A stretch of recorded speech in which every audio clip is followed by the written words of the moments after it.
You're very welcome back to Castle Avenue in Dublin for the second match of the Avara Women's International Tri-Series.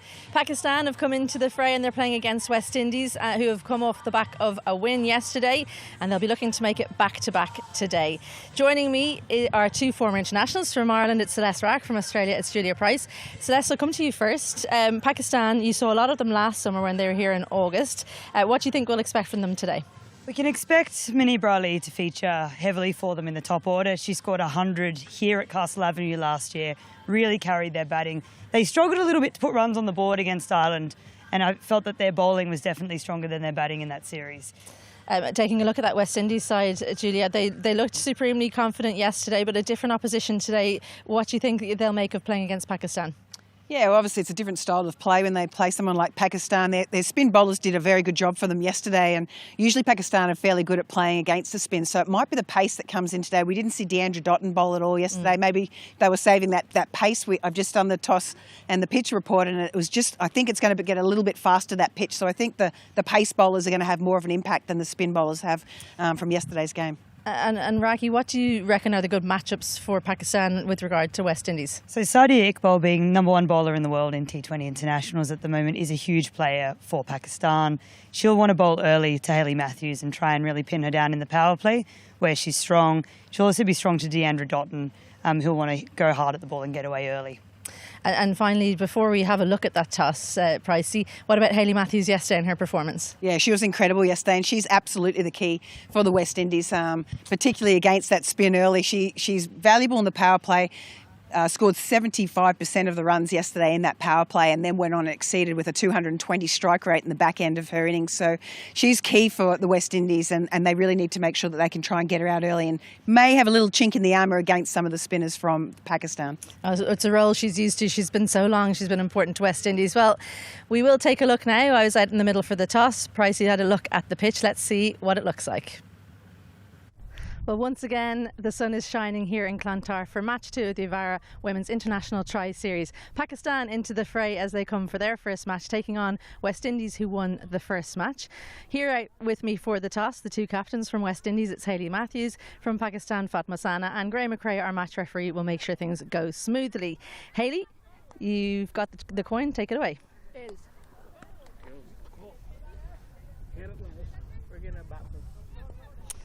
Hayley, 2 tosses in a row. What are you going to do this time? Yeah, we're going to have a bat first today. Why the change in thinking? Yeah, I think just an opportunity to do something a bit different today. Obviously went pretty well bowling first yesterday, but yeah, different competition coming up against Pakistan today, and we're obviously going to have to practice doing both before the World Cup comes up.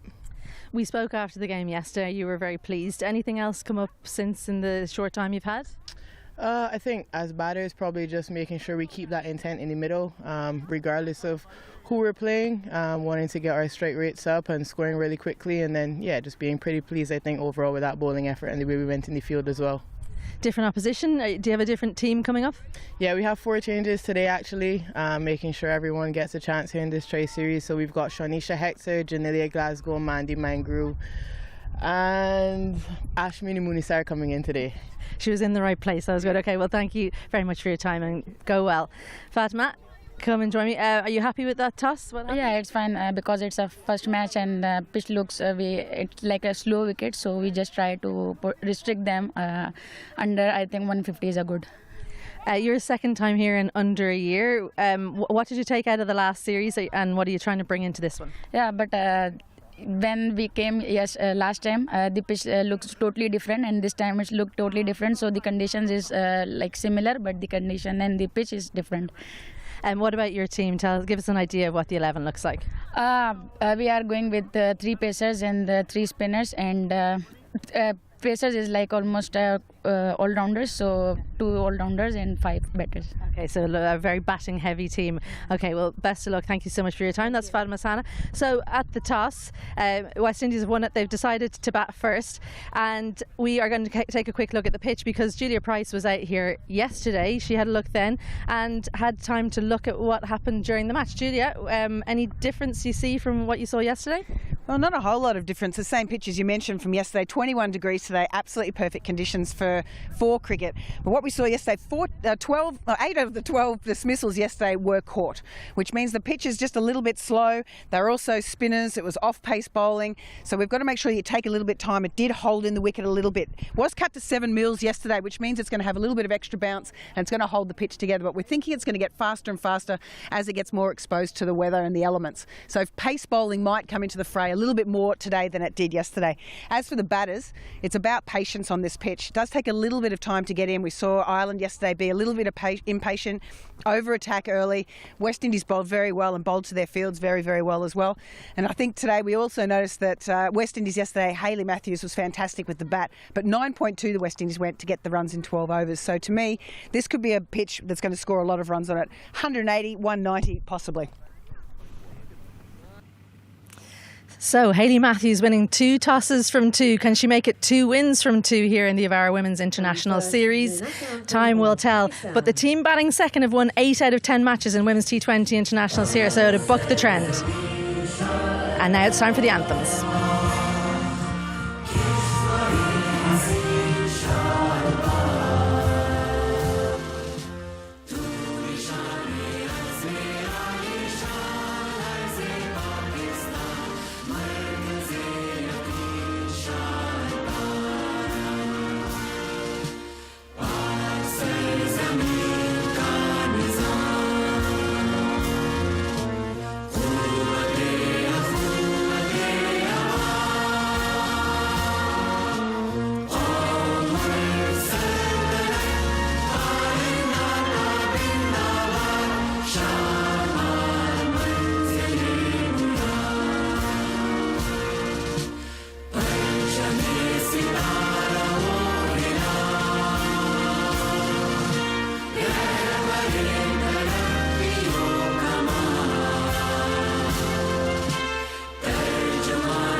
And now for the anthem of the West Indies.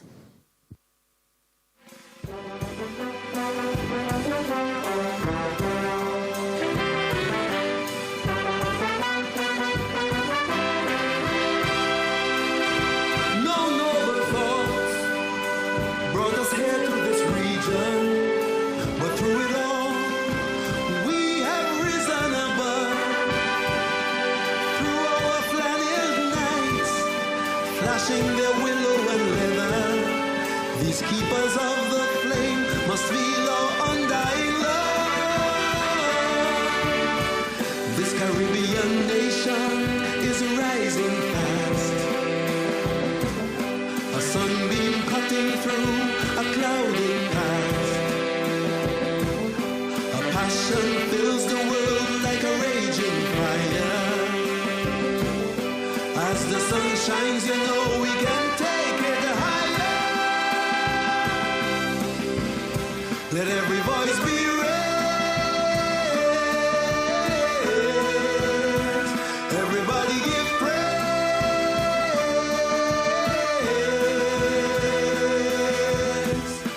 Rally, rally round the West Indies. Now and forever, rally, rally round the West Indies. Now and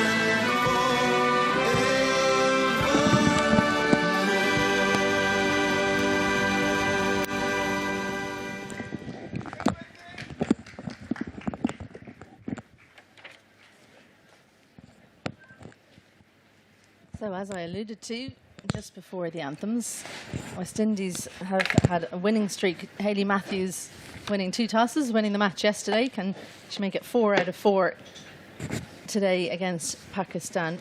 I thought Pakistan at times last year, when they played against Ireland in that bilateral series, were very impressive, but they will have been disappointed to go down 2-1 in that series. Celeste, you were there. Do you think it was a surprise for Ireland to win it? I think Pakistan would have been expecting to come away with the series themselves, so it really did make them have to think through their plans and what they were going to do going forward. Ireland did play very well in that series, but since we've seen Pakistan win some cricket with big margins, they had a series against Zimbabwe recently where they won 3-0 and posted 2 scores over 200. So they've certainly rectified their lower scoring rate that they've had in certain matches in the past. Yeah, power hitting for Pakistan, something they're continually working on, but Fatma Sana is someone that they'll look to in that area. She's supremely impressive in both her batting and bowling and fielding, it has to be said. I wonder how much the ball will go in the air today. We saw a lot of aerial deliveries in terms of shots yesterday. Ireland particularly guilty of hitting it in the air and finding the field. Is that something you can put to rest in a day? And when I say that, Pakistan taking on that information and focusing on not hitting it in the air, maybe against West Indies today? I think there is an advantage in being the second team or the third team to play on this pitch and to see what happened in the day and the match before. You get the benefit of having a look, seeing what the pitch is doing and picking up patterns. And we certainly did see patterns, as you said, a lot of court dismissals. Potentially, we didn't say much about the pitch. We thought it played pretty well, but potentially could it have been a little slow? Yeah, I think so. It's a surface where maybe you got to give yourself a few balls, and unfortunately for Ireland, because of poor decisions that they made early in their innings, they weren't in the best position then to take their time. 2 umpires are on your screen there, Johnny Kennedy and George Brodie. And we didn't have George yesterday, so he's taking his bow in the Tri-Series now. They always shake hands, don't they, umpires? It's such a collegiate... it's Gareth Morrison, not Johnny Kennedy. He's looking very fit, Gareth Morrison. But, yeah, George Brodie, first game today. Of course, Johnny Kennedy will be third, and Graham McRae is the match referee. Pakistan, it's always nice, I think, in a tournament, the first time you run out onto the field. You feel like you've been waiting for a while. Who's that? Who's just taken a tumble, practicing her dives and rolls already? Yeah, it is nice when you go out there and your first innings in the series is with all of your mates around you and you're not out there batting alone with one other person. So a lot of teams do enjoy fielding first in their first innings in a series. Yeah, I have to say, I always liked getting out there and fielding first, whether or not it was the right thing to do tactically. And West Indies making their way out, same opening pair as yesterday. And I mean, Hayley Matthews, she was incredible, wasn't she, in that innings? But Deandra Dotton will be keen, 301st cap for West Indies, to get some good runs on the board. She will. We've seen her play that power hitting role as well so many times throughout her career, and she'll be eager to get some runs on the board herself today. And opening the batting for the West Indies, number 50. Yeah, no surprise to see that it's Fatma Sana who will take the new ball for Pakistan. She was very impressive, wasn't she? She's so often impressive, but when you saw her here in August, and she gets underway now. Oh, the run through. Sold me a dummy. But yeah, she bowled really, really well, in particular against Amy Hunter, I thought, last year. She did. She's got a great skill set as well. She can bowl really well in the power play and also in the death. She's got a lot of experience for such a young player still, relatively, in her career. Only born in 2001, so very young player for the amount of experience she has.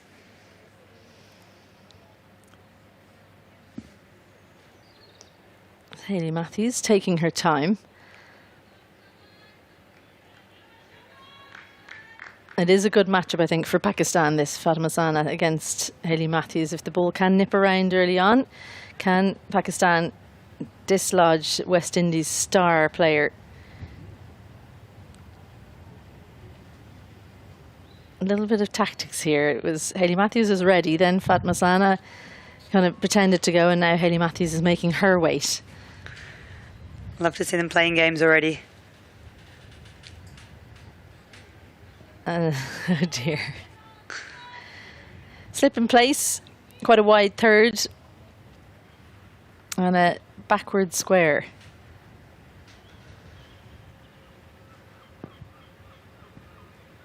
Nice in swing, straight to the mid-wicket fielder. Probably a little bit fuller than Sana would, or Sana can, would usually bowl. But nice for her to see this shape. It's particularly difficult, isn't it, picking out the Pakistan fielders on this lush green outfield with the green background as well. They can kind of disappear. You have to be very careful that you pick out the fielder in the backward square because she's right in front of some green machinery there. Right in the block hole, well dug out. That's well bowled from Sana there early on, trying to really pitch it up to Matthews. I like that they've got the slip in, they're attacking there. We have seen Hayley Matthews nick off early on occasion, especially if the ball's moving. You almost feel like for the game, well, we love watching Hayley Matthews bat. It would be great for the game if Pakistan can get her out and just see what West Indies can do without her. Down the pitch, clipped away, almost into the hands of that fielder in the deep. And I just wonder from the way Hayley Matthews is looking at her there, did she spot her? I think you make a point about the green machinery. I think she has blended in there and Hayley wasn't expecting to have to run at all. No, she kind of walked as if she thought that's going for 4 and then suddenly realised, no, it's nearly gone all the way for a catch. Well, changing the field now for Deandra Dotton. They know her well, as do most teams around the world. Third comes up inside the ring and mid-wicket goes out. She was caught in almost exactly the area that Nashra Sandhu is marshalling there, and quite a straight deep mid-wicket, kind of a cow corner. Square leg being moved a little bit squarer as well.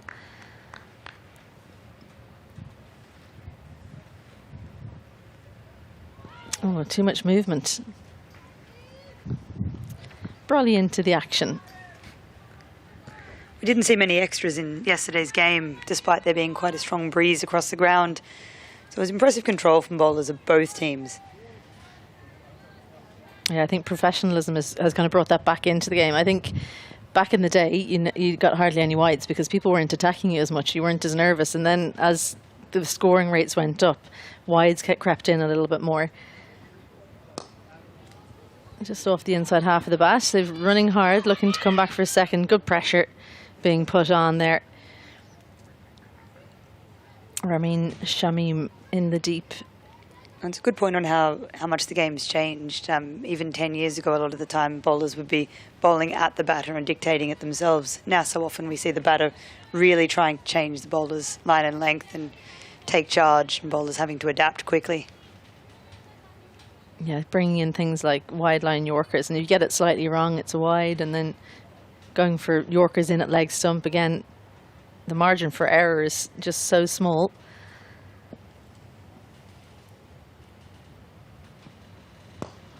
Again, a big in-swinger.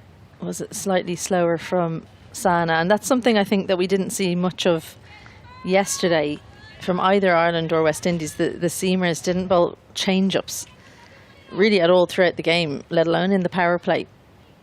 Which is probably something Ireland can take forward next game. You've got two batters starting off here who go very hard at the ball by default, and slower balls with a good field set could bring chances. Slip goes back in for Matthews, long on now, and that deep backward square. So third has a lot of space to cover. No width can be given here by Sana. And she bowls to her field. Good start for Pakistan. First over done, and West Indies 5 without loss.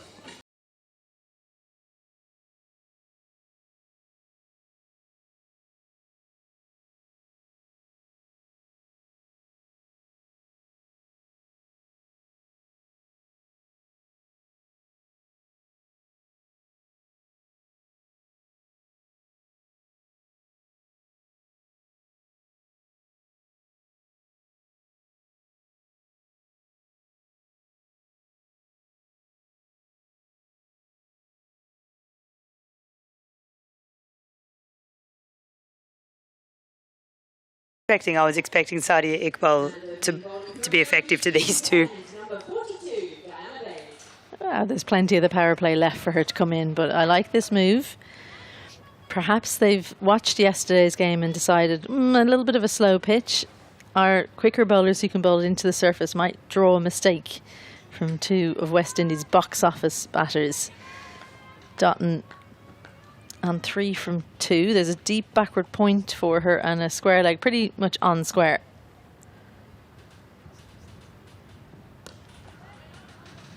Straight to cover. Such a graceful bowler, Diana Baig, as she approaches the crease, almost balletic in style. She is, and she gives everything out there. She really, you can see all the emotions all through. She's got great skills. She bowls a good pace.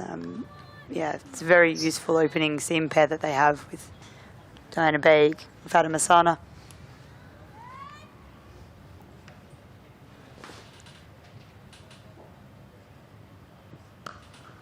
A little bit too much width, and the power of Deandra Dotton shows as she sends that forward of cover and right to the boundary.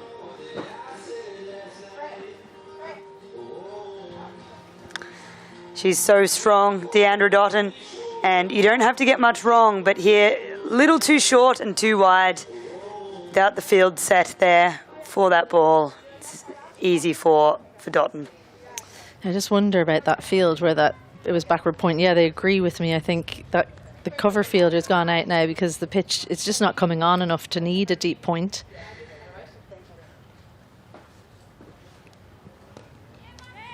And straight to the point fielder has been brought in, does well. Saira Jabin.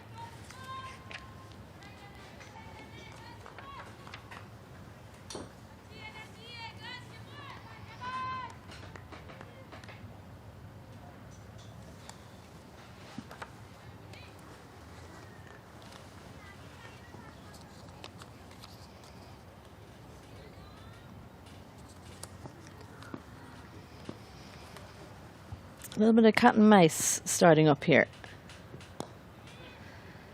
Hayley Matthews sends it round the corner. She's coming back for a second. Is this your chance? Oh, it's the bounce. It just didn't kind of come on with the throw. That's a risky single to be taking down there to Aisha Zafar.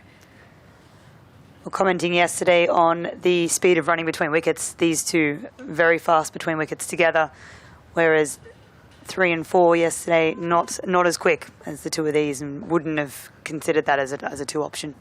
No, and I mean, I'm not sure Hayley will be too pleased with me, but I think Deandra would have got back, not easily, but comfortably. Hayley not quite as quick as her. Down the pitch, lifted over the top. Not all of the bat on the ball, but enough to lift it over mid-off. And it's a short boundary down there towards the LP Hughes end. It's proving to be an expensive over from Baig. It's a great option for Hayley Matthews, even if she doesn't get all of it, which she didn't in this case. Big outside edge there, thick edge. She's still so strong, and with pace on, that's going to go over the infield almost all day.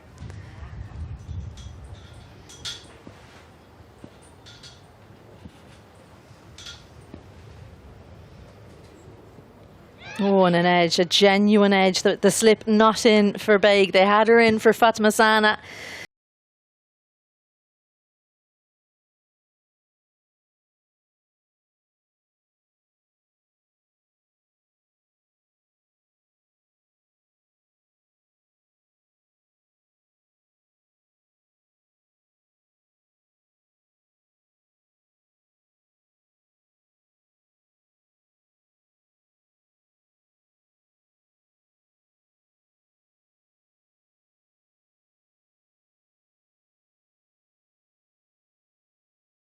Wanted to be prior to that delivery. Oh, would have been worth it had the catcher been in. I wonder is the head in the hands because she regrets a decision she made or a decision that was made for her not to have the slip. But it is something that is known about Hayley Matthews. It's a slight chink in the armour, but a bit of away movement. You can sometimes get the edge, but the chance is gone. Deandra Dotton, same field as she had last over for Sana. Blasted straight, a little half hand, it won't be enough. It's another boundary, and the run's starting to flow now for West Indies.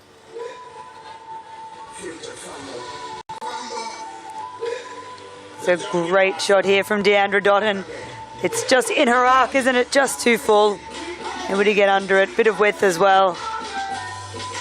Tough ask for the fielder there. Nice, that bottom hand so strong for Dotton. It can make it difficult to set a field for her because she hits the ball so differently to most other batters. That's too high and going down leg, but Sana's keen on it.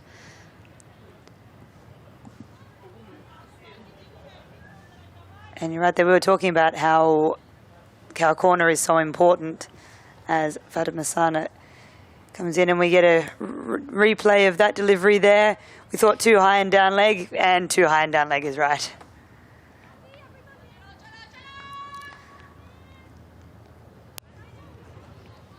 I think sometimes as a batter you're not clear on whether it is missing the stump, so it's always a good idea, if you can, to appeal loudly if you're going to, just to put some worry in the batter's mind.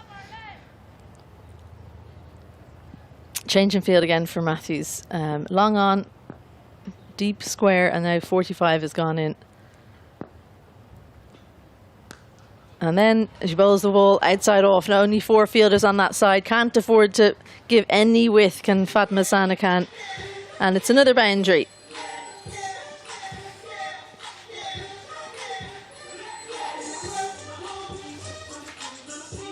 And Fatima Sana here, just too wide with the field she's got set there. And Hayley Matthews is batter in form at the moment.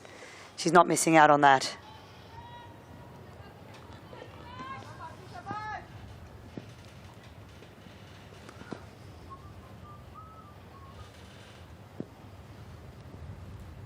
Little shuffle across and knows there's a gap in mid-wicket. They're taking the attack to the 2 seamers, our West Indies. It's yet another boundary, and after such a brilliant first over, Pakistan need a rethink because it's raining runs here in Clontarf. So difficult to bowl to Hayley Matthews. Here she shuffles across the crease, creates space that she wanted there at mid-wicket. And it's hard to know what to do for Fatima Sana. Pace on, so only 2 fielders out, so many areas around the ground that the informed Matthews can access.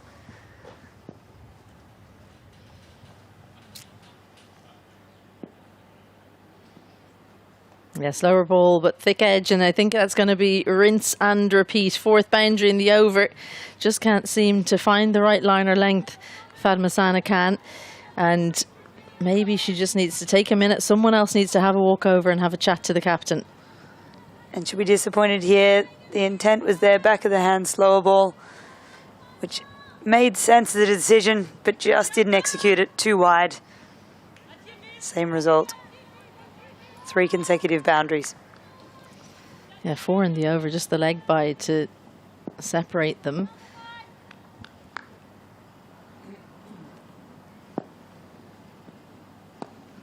Flicked away. Fielder had come squarer, and Matthews good enough to send it backward of square.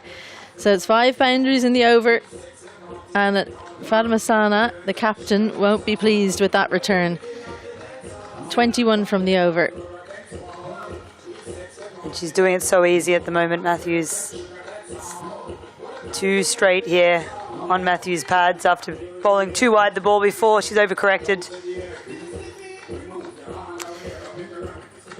41 without loss after 3.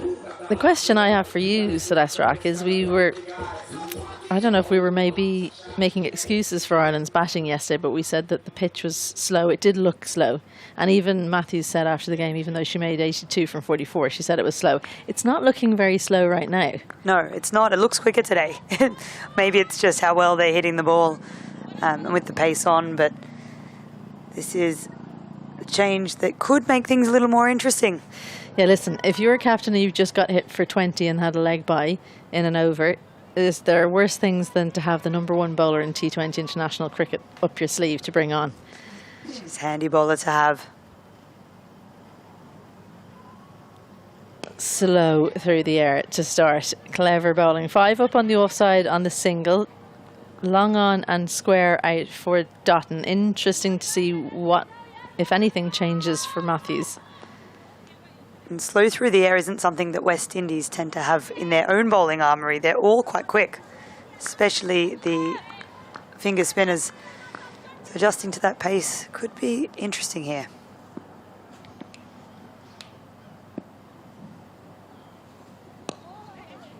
Oh, and the fielder in mid-wicket, just too far off the ring there. Or sorry, too close to the ring.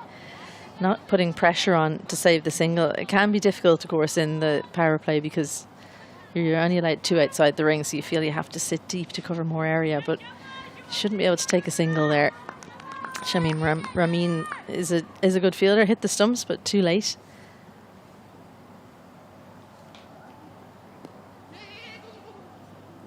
Call a 2 from Hayley Matthews, but it's cut off, so it'll just be the 1. She's just been slightly leg side, hasn't she, Raki? She has been, and she's had some bad experiences from this end last year. Sadia Iqbal bowled the last over of a game that went down to the final ball, and she got hit for 6 off the last ball from this end.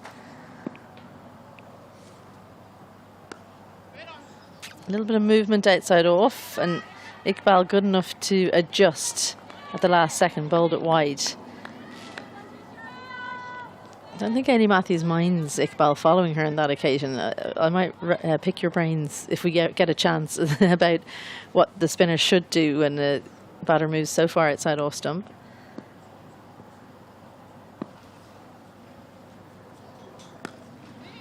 Gives herself room and so good off the back foot. How she's threaded the needle there, only she can tell us, because it's a packed offside field, but she's found the gap, Hayley Matthews, and finally she gets the boundary in the over.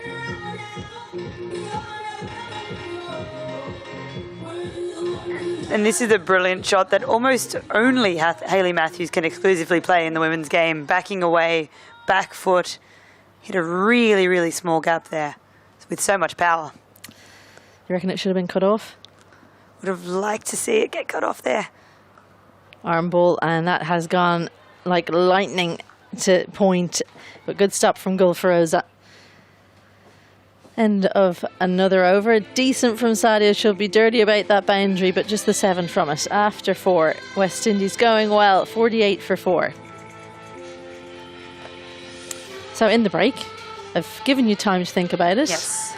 Sadia Iqbal coming up to bowl. Hayley Matthews took a big step outside off stump. What do you think she should have done? I think you've got 2 options. You can either try and keep the stumps in play and fire it in at the stumps, try and get a wicket there, or you can follow her and try and bowl the same line that you would bowl to where she's standing normally once she's adjusted, and you just adjust with her and follow her. So it is tough. It's tough to know what to do, and power play, it makes it really hard, because if you do bowl too straight and you end up getting hit square for 6, then you look a bit silly yourself. Yeah, I don't think she did either of those things, though. She probably went kind of too far outside off, didn't she? Diana Baig switching ends. She's now at the City end, up the hill. Took Deandra Dotton up for room. Yeah, you do not want to run a single off her, and that's clever thinking. Off the stumps runs the single. Hayley Matthews, she's just so keen for runs, isn't she? Most people would have just let that lie, but no, takes the single.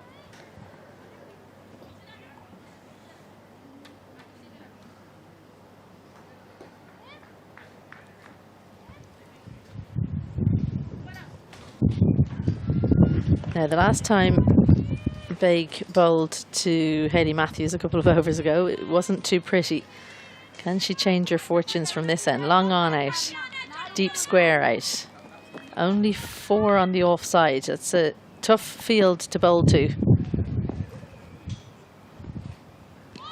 Well, that's a brave line to bowl when you've only got 4 on the offside. Little channel outside off. Double bluff. And Hayley Matthews disappointed to have missed out there. See, every ball this series so far that she's missed out on scoring, you can see she's frustrated.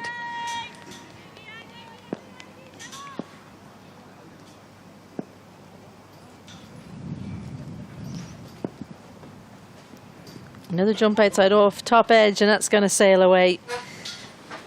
A fortuitous shot, but 2 bounces and over the rope down to the LP Hughes end. Not pretty, but effective as West Indies bring up the 50 with that boundary. And also the 50 partnership.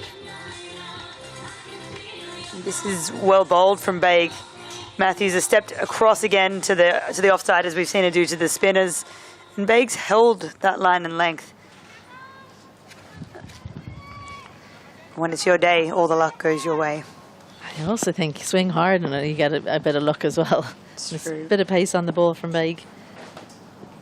That's what she meant to do, but there's a fielder in the deep, comes underneath it, doesn't quite get there. Good effort, it has to be said. She was maybe just a foot away. Sarah Jabin went for the chance, and Dinah Baig gives the clap, says good effort, but it just, I wouldn't call that a chance, it just dropped short. You'd be heartbroken as a bowler there, Dinah Baig. She's bowled well here to Matthews. It's a great effort in the deep. It's just fallen safe. Hayley Matthews doesn't give many chances. When she does, you really want to take them.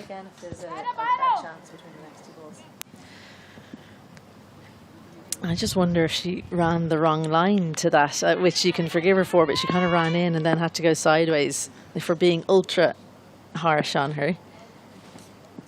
There's that little shuffle across again, finds the fielder in point.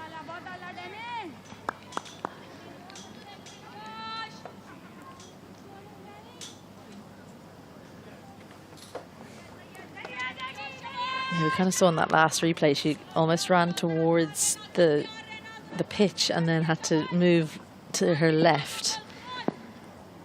Could possibly have got it there if she'd taken a better line. There's that shuffle across, and here's a chance, and it's taken.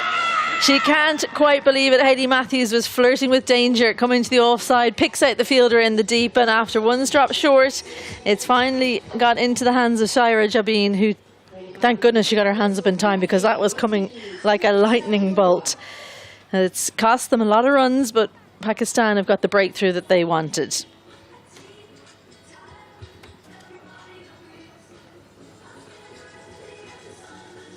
And this is a well-deserved wicket here from Dinah Baig, who went for 21 off her first over. It's been hit so hard. It's a great catch. They're getting their hands up, and after the edge going for 4, the top edge not quite falling into the fielder's hands, it's a well-deserved wicket from Dinah Baig. Yeah, fully agree. Well, she's off the back of 82 yesterday. She's got to 40 in quick time today. Has Hayley Matthews from 20 balls, keeping up that high strike rate of 200. But now she's gone.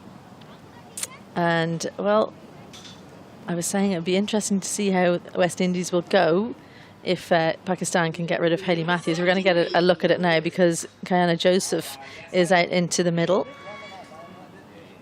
She had her best bowling figures in T20 internationals yesterday, 3 for 8. I think she would count herself more of a batter, so she'll be keen to make more of an impact with the bat today.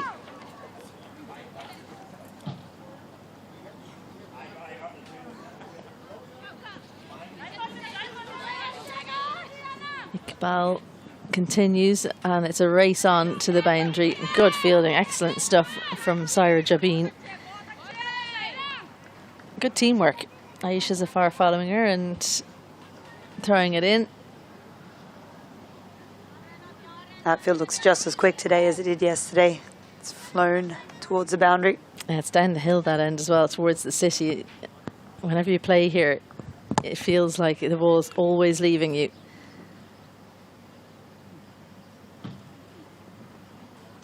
Slightly too straight, but that fine leg is also very straight.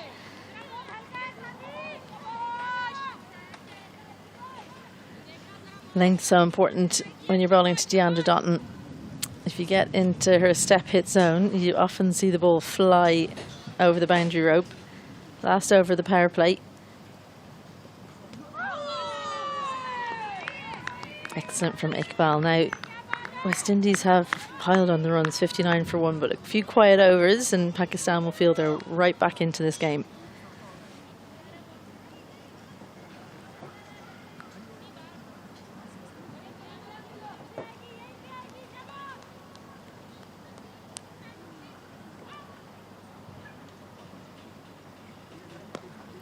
Again, a little straight, but good work once more from Aisha Zafar. She's been keen to get to either side, diving and rolling.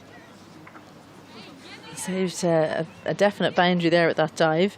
Brings Joseph on strike, the left-hander, so field will change. Square goes out, as does mid-wicket. She does have a very specific strong arc, doesn't she, Kayana Joseph? We saw it yesterday, even though it was short-lived. Yeah, she's got so much power.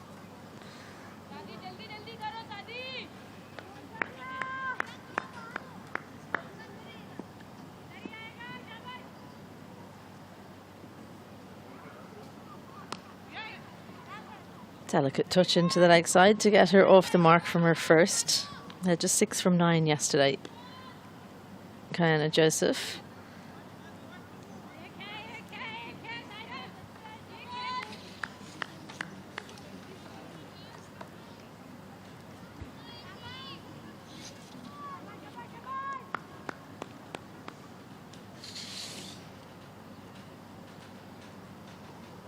Down the pitch from Dotton, finds the fielder.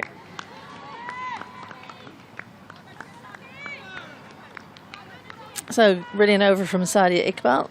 And the previous over saw the wicket of Hayley Matthews. So after the power play, 61 for 1 are West Indies.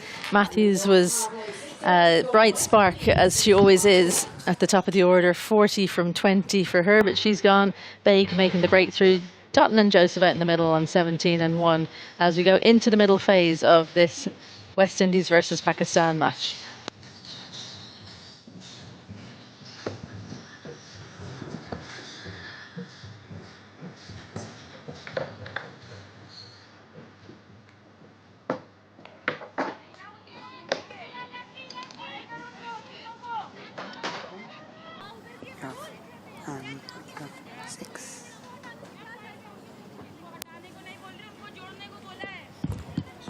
Change of bowler. Nashra Sundu, another left armour. It's been quite successful so far. Good afternoon, Celeste Rack. Afternoon, Pricey. No shortage of spin options here for Pakistan. Oh, it's certainly a strength of theirs. And sorry, saw Sadia Iqbal. Big hit straight away from Kiana Joseph. I'm not sure if she was actually put off by the fielder running in front of her there. They've managed to put another opportunity down and get through for the 2 as well. And this is Kiana Joseph's game. She just goes big. She's not hanging around for a long time. She's out for a good time for sure. She was going from ball 1. Not much pace on here, Nashra Sandhu.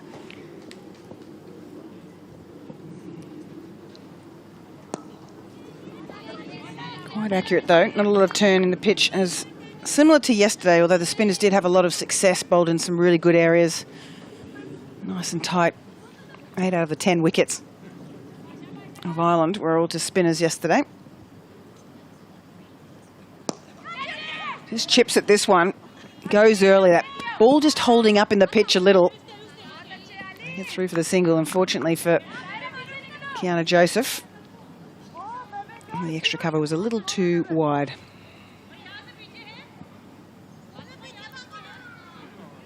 A few changes as well in this West Indies team from yesterday. 4, in fact. And quite some big names out as well. Shemaine Campbell is out. Mandy Manguru is going to come in. Replace her as wicketkeeper. Alia Aline out also for Shanisha Hector. Can't wait for the Hector-Tector matchup.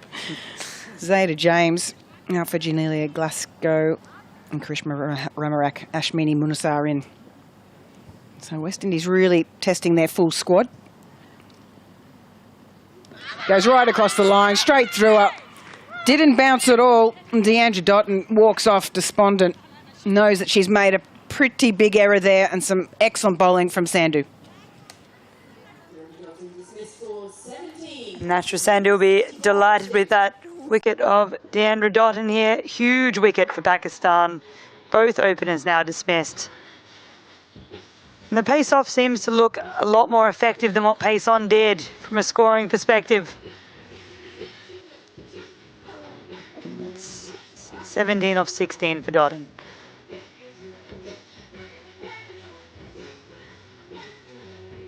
Let's have another look at this dismissal. Doesn't get the flight. She's a very short bowler, nice and flat. Only hits halfway down or even lower on the stumps there, with Deandra Dotton maybe playing over the top of that one. So just the bounce as well, as we suspected. Not a lot of it today.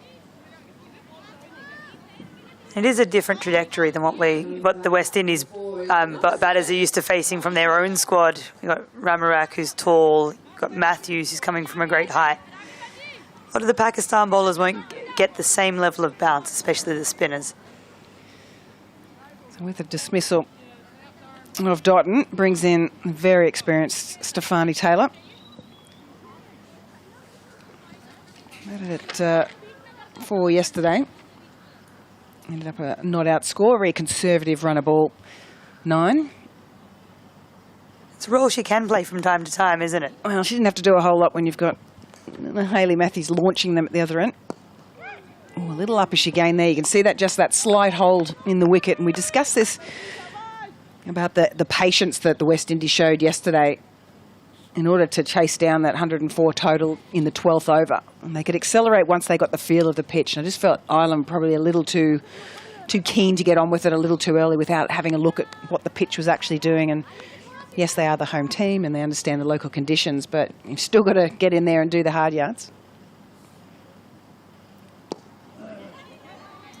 Great effort there. Mid-wicket cutting it off. And it's an end of a very, very good over from Nashra, picking up the wicket of Deandra Dottin and just going for the 4 runs from that over, 65 for 2.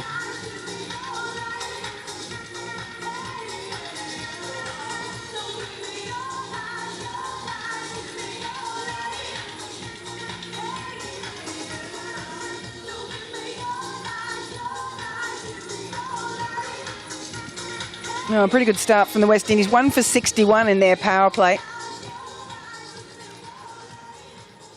Yesterday, only 2 for 37. Ireland did a pretty good job restricting them in that power play, but they just accelerated after that. So we might be in for some big hitting, although 2 new batters in at the moment. Collectively only face 6 balls between them. Oh, Deandra Dottin would have been very disappointed with her dismissal, knowing that you want to have a set batter out there. Change of bowler again, Ramin Shamim.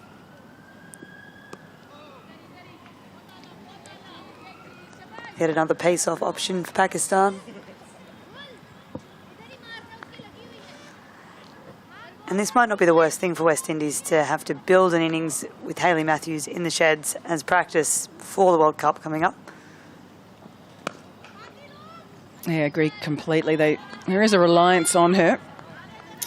Including yesterday's win, they've only won 3 of their last 13 games. So good change of fortune, but again, good to see the rest of the team getting an opportunity today.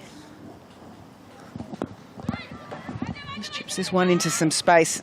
They get through for the quick single.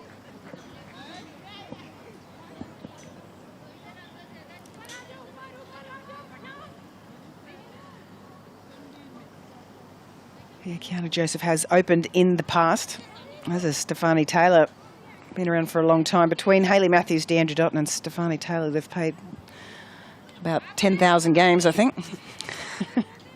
We saw yesterday that 5 of the West Indies players had over 100 matches in T20 internationals, and it's a huge amount of experience at the top order, especially when we contrast that to Ireland yesterday. He launches himself. That's a very, very good catch. Once again, straight down the throat of Sarah Jabin. She took the first catch as well of Hayley Matthews, and she looks very, very confident on that boundary. Was hit flat, was hit well, but straight to the fielder. Such a brilliant catch. And those catches there at square leg can be so hard to take, especially the flat ones. And those hit hard by Joseph. And this could be a huge moment in the game.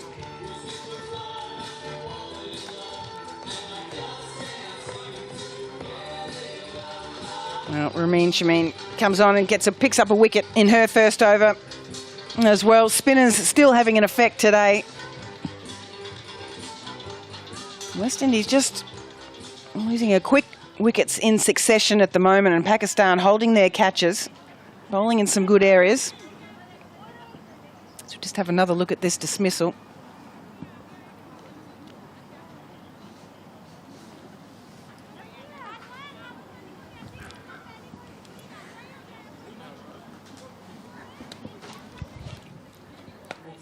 Yeah, straight down the throat.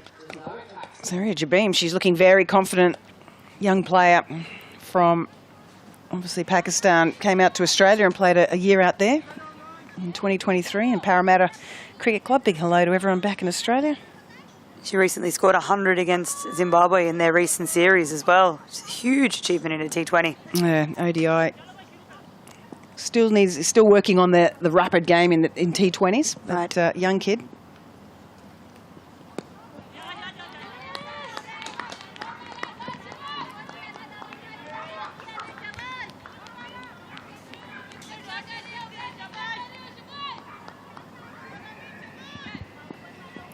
So Jazara Claxton, another young player from the West Indies. Played yesterday but didn't get a bat due to Hayley Matthews' efforts. But a good, solid left-hander hits the ball very, very hard. An end of a good over there for Ramin. 1 for 1 for her. And West Indies 66 for 3.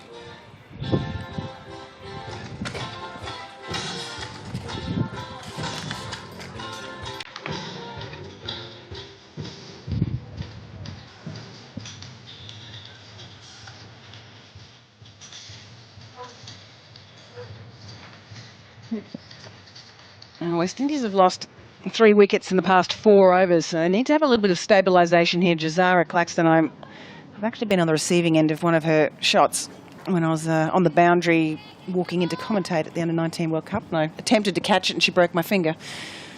So I know personally how well she can hit the ball. Hopefully Pakistan have a little bit more luck than you did, Pricey, that day. Well, had nothing to do with luck. It was clearly no skill. And that's just Sandhu. 1 for 4 from a first over. Just adjusting the field a little bit squarer. Looking for that sweep. Backs away. Give herself some room. No one out on the boundary protecting on the offside. That's a much needed boundary for Stefanie Taylor and for the West Indies. It's a great shot here from Stefanie Taylor. She's known for hitting so well through the offside when she's given with. No protection out there. A little too wide with the line there. Much needed boundary for West Indies after the run rate's been slowed down the last few overs. Oh, we're talking about how good Hayley Matthews was off the back foot yesterday. And look at someone like a Stefanie Taylor and you sort of wonder where Hayley might have been inspired from. Stefanie been around for a long, long time.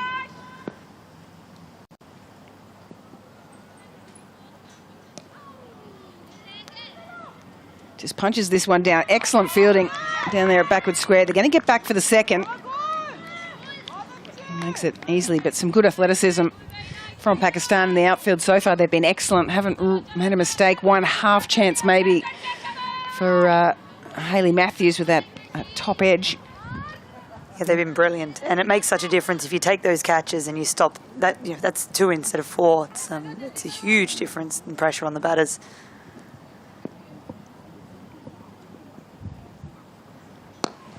Punches this one nicely. Very confident off the back foot, Stefanie Taylor. I know whenever we were making plans for Stefanie Taylor, especially spin group, we'd always say full early to Taylor.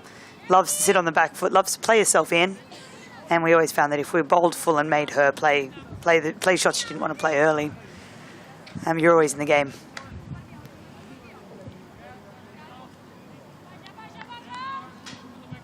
Bowler coming back over the wicket to the lefty.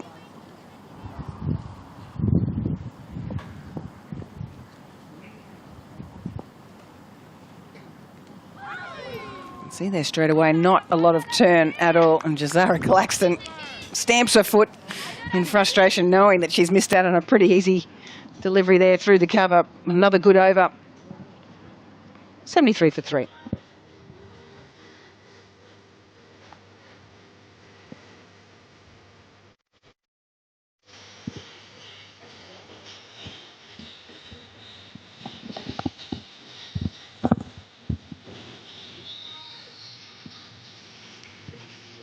Pakistan's first game in this tri-series today. West Indies defeating Ireland yesterday by 8 wickets and did it reasonably comfortably. So they've got a little bit of insight into what this pitch is like.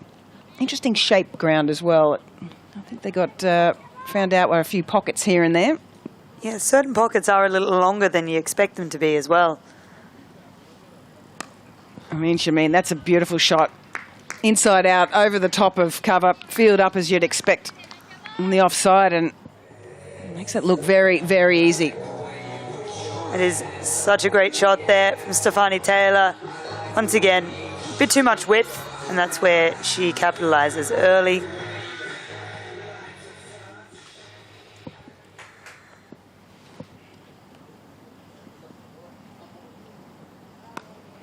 Pushes back onto that back foot. They get through for the single. I was going to say it's easy, but she's had to put in the dive. Good bit of fielding and some good aggressive running. I've been so impressed with the running so far in this series from all three. Well, I've only seen two teams bat so far, but the two teams, there's plenty of intent, taking on, putting pressure on the fielders.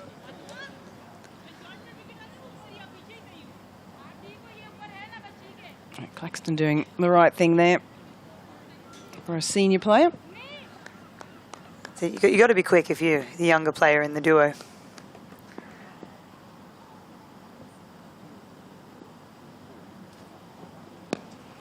Yeah, leans forward, times this beautifully, waits for it right under her eyes.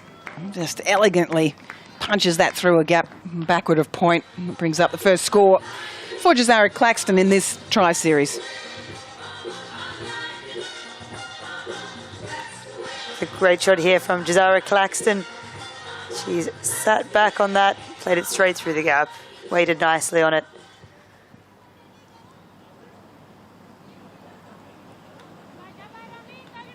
It wasn't a bad delivery at all. Ramin Shamim, her first World Cup coming up as well. 20-year-old. Straightens this one up. Gets it down to long on for the single. Smart cricket there from Claxton.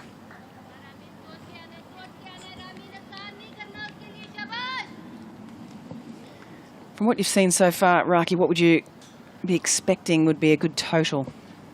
Early on in the power play, I would have said 200. But there are a few players here in the West Indies lineup that I haven't seen a whole lot of coming up. So I think there is a quantity of the unknown there. I think West Indies would like to put 160 on if they can, maybe slightly more if they're being optimistic. Yeah, I would say they should be optimistic. I think they should be. Yeah, 160, 170 would be nice, but I would have said 200 early on. I like your 200. Well done, Raki. That's where we're talking about. That's going to bring the crowds in here on a Friday night down to Castle Avenue. It's beautiful weather. It is. Great day for cricket. Good conditions for everyone. I'm back in Pakistan spinners to bowl well here with my 160, 170. Well, this time Claxton gets herself out of the way. I'm sure Stefani Taylor would have been overly happy with her preventing that single on the ball before. And with that single, the end of the 10 overs, 84 for 3 after 10 overs, and they're going to have a little drink, and we'll be back with you in a moment. The end of 10 overs, West Indies 84 for 3.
Yeah, welcome back to Castle Avenue. Everyone's just had a few refreshments. West Indies currently 84 for 3 and in a really good position to really put the foot down. We saw them yesterday accelerate. Not that they had to accelerate for too long, only chasing the 104, so only needed a few runs to get there after the 10th over. But similar position after 10 yesterday. They were 2 for 82. And Pakistan, a little bit of work to do. And with that, they're going to bring back the experience of Diana Baig. Bit of a different prospect for her bowling here compared to Hayley Matthews in the power play. Well, play and miss from Stefani Taylor. Good areas from Baig. I was surprised not to see more of Diana Baig last season, August, when she played. When Pakistan played here at Castle Avenue, she was out of favour with selection during that period. She's done well to get herself back into the side here ahead of the World Cup. Really nice shot, straight through the line. Goes all the way from Stefani Taylor. She's not mucking around today. Hit a very, very nice 6 yesterday to the spinners early on as well, and really enjoys hitting straight down the ground. And this is just a great shot here from Stefani Taylor. Diana Baig's pitched this up a little. It's a huge show of confidence playing that. Second ball back after drinks. I don't know what's in that drink. It obviously is working. And bravely puts the ball in pretty much the same position this time. Taylor works it into mid-wicket. They just settle for the 1. Sometimes play a few tricks on yourself, moving around a lot. The batters, expecting that the bowlers are going to continue to bowl their variations and change things up. On this occasion, they just put it in exactly the same spot. She's a brave woman. She is. Okay, changes of a field, obviously, with a left-hander now on strike.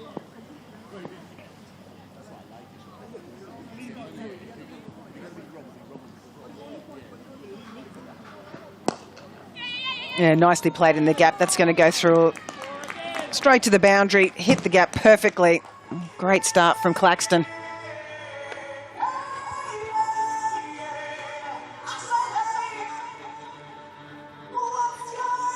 Now, it's probably the exact question that Pakistan are asking at the moment. What is going on? The DJ is really switched on here. It was a great shot from Claxton, and great for West Indies to lose a few of their experienced players up the top of the innings and have a young player like Claxton come in and play shots like that from the start.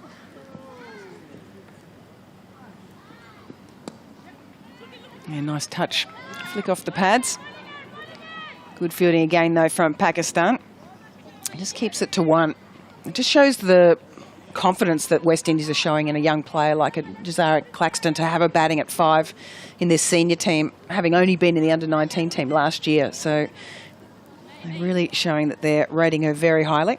It's huge, and we can see from West Indies in their intent with the batting order in the last 2 days that they're not giving someone to go up the top order just to give them experience.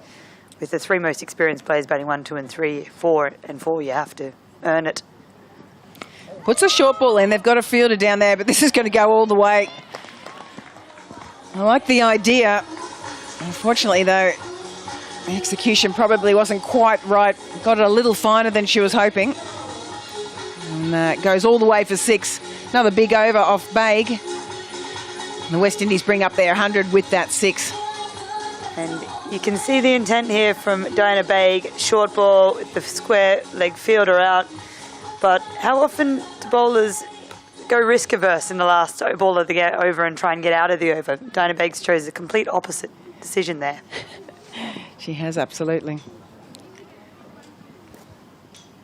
We'll just have a look at the bowling card so far today, and you can see it's been quite expensive, particularly Baig. Economy rates of 13.67. And the 2 in Fatima Sana as well. The captain going at 12.5 for a game. Spinners doing the job. Amin Shamim. It's been quite handy. Just played the 13 matches for Pakistan. She's looking good today. That's a third over in a row. You don't often get that. Not too many bowlers will get multiple overs in a row. Probably Marizan Kapp would be nearly the only one that bowls multiple overs. We saw Ava Canning bowl her 4 straight yesterday for Ireland, which was a brave choice from Prendergast and paid off in that situation. Certainly did. Picked up 2 for 16.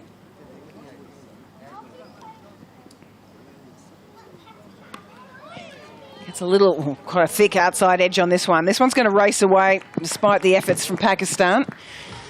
Another boundary. That is very annoying for a spin bowler when you've bowled in a good area and you've still managed to concede a boundary. Just a little touch. She got it a bit finer than she intended, but it ended in a better result, really, for Taylor. And with that, they've brought another fielder over to the offside.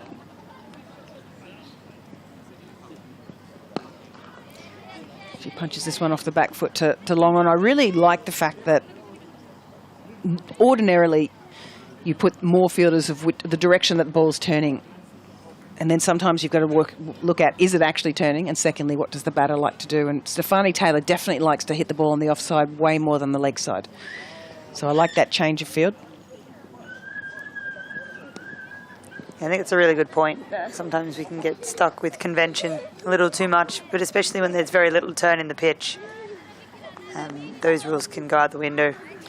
You also sort of want to maybe keep some space on that leg side when the ball's is holding in the wicket a little. If they want to try and take it to the leg side, they might get that leading edge as well. A little full up on the legs here, and they might get through for 2. Looks for it. But wisely says no. An excellent throw from the outfield. Bit of discussion going on between the fielders, sort of patrolling the square and backward square areas. Yeah, on that point, I think it's about thinking about what the batter wouldn't want to do as their first preference and making them do that. So Taylor loves the offside. You can make her play something that wouldn't be her first preference. You are unsettling her. Well, looks for the reverse, goes up and over, brings the field in. That's smart cricket there. And a little reminiscent of a Phoebe Litchfield style, I think, from Claxton there. Excellent shot from her. Good finish to the over. And Australia, 114 for 3. This is great from Claxton. Switch there. Left-handers can be so hard to bowl to. And she's shown that she can do something completely unexpected there. It's a great shot. Well, we've seen the last 2 overs get hit for Mackwell. 6 off the second last over and a 4 off that over. Just getting out of their overs at the moment. Pakistan are really struggling, and the West Indies are starting to get some confidence up now. They're putting together some partnerships.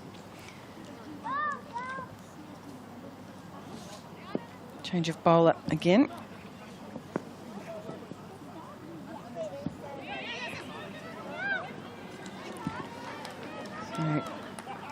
Sandhu back on, replacing Diana Baig. And another boundary again. Not what Pakistan was hoping for.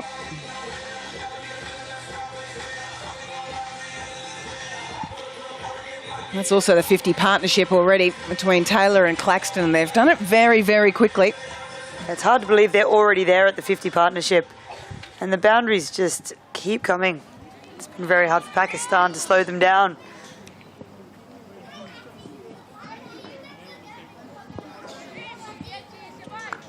Just punches this one into some space, and that's what they really need to do, is encourage the batters to take the bait where they've got space, drop it down to just the singles, and take the easy ones and not take on where the boundaries are open.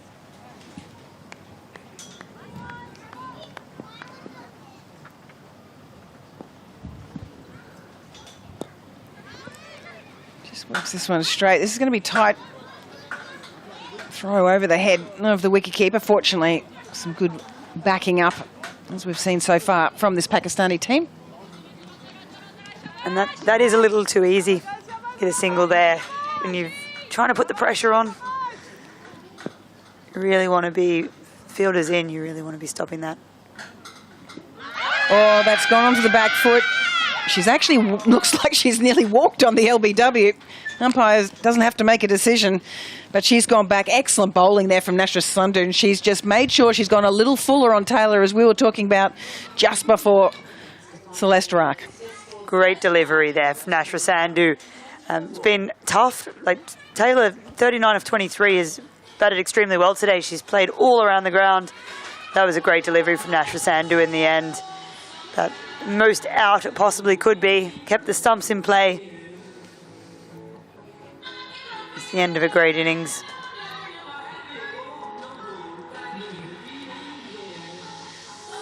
Nashra Sandhu got Taylor on the back foot. And see how low it stays. It's definitely not the ball to go back to. Well, she certainly helped out the umpire then as well. Maybe there's a career for her after retirement, whenever that may be. And well done from Pakistan. That was the wicket they were looking for. Broke that 50-run partnership. As we've mentioned a few times, it can get a little tricky here to get in on this wicket. You've got to have some patience.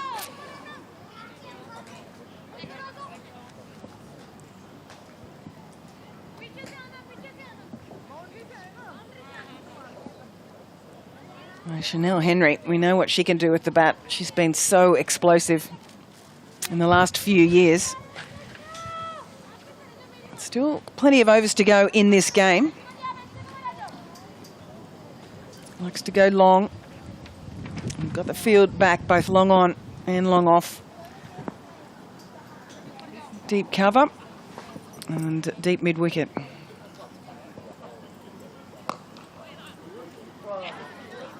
A bad bounce, and this might go all the way. Pakistan have done a good effort there. A bit of a footloose knee slide. Drags it in for two. Didn't quite get the timing right on that. It's probably the first misfield we've had from Pakistan today. Yeah, they've been very good in the field. They'll be very happy with their fielding so far.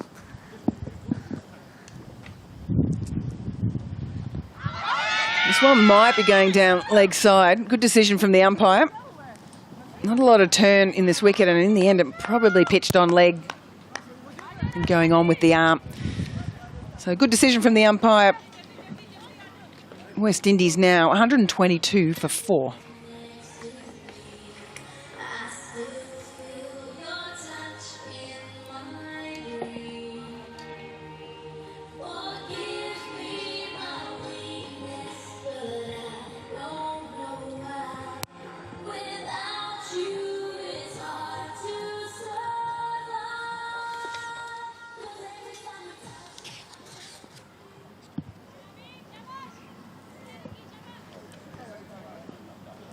Shameen going to bowl out her overs.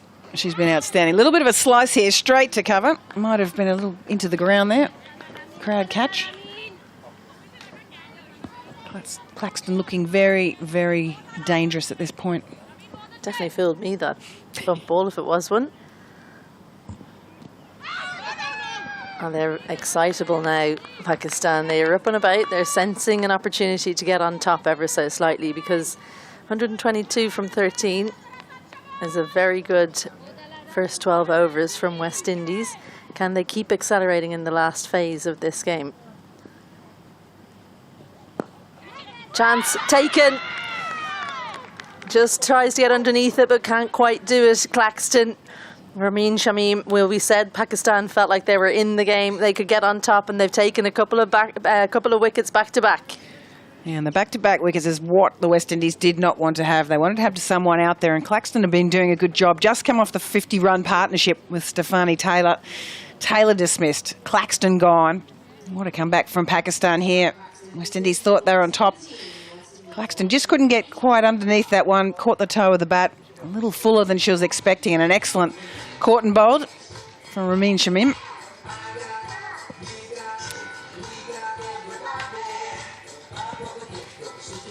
So she's been outstanding so far today. Youngster, only in her 14th match. Read that perfectly off the bat as well. Claxton not happy, manages not to throw the bat. And Pakistan, very, very good. just when you think they might be losing control of this game, they managed to pick up a key wicket.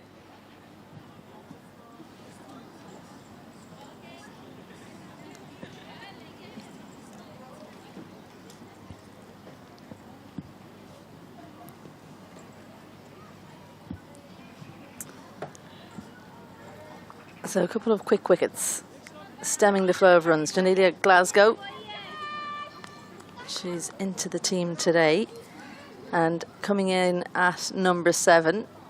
Generally it's a position where you want to be pressing the foot on the accelerator, but perhaps she might want to just knock the ball around for a few overs. Lots of space on the leg side, so it was aerial but no danger. How would you, as a coach in there, would you be talking to your batters and talking to them about what they should do, or would you rather see how they react in this situation? I think you'd probably just remind them of their plans of when they first go out there, even though they've still got plenty of overs out there. Yes, normally they might be at number 7 thinking they're coming in for the last 3 overs and have to belt it around a little bit. To me, they've still got plenty of time to maybe set up a little bit of a plan, get a feel for it, keep rotating the strike, and then looking to accelerate. A little bit down leg side, but Henry can't punish the slightly wayward delivery. It's been a brilliant over, hasn't it? They really needed this tight over at this point. Pakistan, it was started, of course, the previous over when Stefani Taylor was dislodged, but she's backed up the bowling, and they do that well, don't they? The spinners for Pakistan, they bowl in partnerships. Yeah, they do like to squeeze. A lot of effort there with the bowling arm, and she's probably the best bowler so far for Pakistan. 2 for 27 and 4 in a high scoring game. Remember, she's bowled all of her 4 overs to pretty much the top batters because she's only finishing out now. Full delivery, a shout, and Gareth Morrison says no chance, but it was a good delivery again because it's 2 dots to close out her spell. Brilliant stuff from Ramin Shamim. And a performance that they really needed from at least one of their bowlers to try and stop this dominating West Indies batting lineup. You can see the power at the top. Matthews 40 from 20. Dutton maybe just couldn't quite get going. She went for 17 when Nashra came on. And Joseph picked out the fielder perfectly for her 4. Taylor was very, very impressive. Technically correct and powerful, 39 from 23. Nashra making the breakthrough there as well. And Claxton, well, she's kicking herself. Cotton bowled from Ramin, who's bowled excellently. So now it's down to Henry and Glasgow. Sandhu continues. Take on the fielding of Diana Baig, who's a little bit deep in extra cover. So Henry backs herself to make her ground, which she does comfortably. And there's a lot of left-right hand combinations within this West Indies lineup, isn't there? Yes, the fielders have been running and ragged everywhere. Well, I think we're going to see the same with Pakistan as well. And Nashra Sandhu's been excellent. The fact that she's such a small height, it makes it difficult for the batters to read what length she's going to be bowling. Good power down the ground from Glasgow, but she's a brilliant fielder, isn't she? The captain who comes round, puts herself in the hot spots. Fatma Sana. That was probably the most flight that we've seen so far from Sandhu, and they've managed to strike it nicely down. They're very, very keen to hit through the line, the ball down the ground. They've got the field set for it. It's also the longest part of the ground as well. Well, a little bit leg side. Unusual from Nashra Sandhu. She's usually pretty much on the stumps every single delivery. I don't know if they're a little bit short on time here, Pakistan, because she's sprinted back to her run-up. I always think it's harsh, isn't it, for a bowling team? You're getting hit around and that's what's making you slow, and you're being told by the umpires to hurry up, and that makes you probably bowl worse. More flight again, shovelled down the pitch. Sana will cut that one off easily. I think the other thing is the left-right hand combinations can mess with the bowler a little bit if they don't just take their time at the top of their mark just to readjust what they're thinking and go through their processes of how they're going to deliver the ball. It can be tricky sometimes. Flatter. Henry straight onto the back foot. She's been busy this over, Fatma Sana. Third one she's fielded so far. Just tends to get that slightly the arm ball gets a lower arm position to get it coming into the stumps for the right-hander. Beautiful connection. Absolutely stunning. No fielder in the deep on the offside. As soon as that got through the infield, you knew it was four. Not the way Sandhu would have wanted to finish her spell, but a good shot from Janelia Glasgow. They pushed nicely onto that back foot, waited for the ball well and just punched it through that offside. No fielder back. And it's usually a left-hander's dream having that area open. No, not much turn in the pitch today for many of the spinners. So just maybe gave her a little bit too much width. 2 for 29 from her 4 overs for Nashra Sandhu. So a very good return. Just went for 2 more runs than Ramin Shamim. That final delivery, I mean, she loses the race for best figures so far today. Sadia Iqbal back into the attack. 0 for 11 from her too. She'll be eyeing up some slightly tighter figures than some of the other bowlers. Just 5 bowlers used so far, so it's probably going to be Diana Baig and Fatima Sana to finish things up. But Iqbal now with her left arm spin. Loose delivery, and the power of Henry shows because she's absolutely smashed that in front of the cover fielder on the boundary. Had no chance to cut that off. It's the shortest boundary today, right there towards the clubhouse, and a shot of real authority. Yeah, you've got to be careful giving any sort of width at all to Henry. Just give backs away a fraction just to give it, free up the arms a little bit, and just the timing of it was immaculate.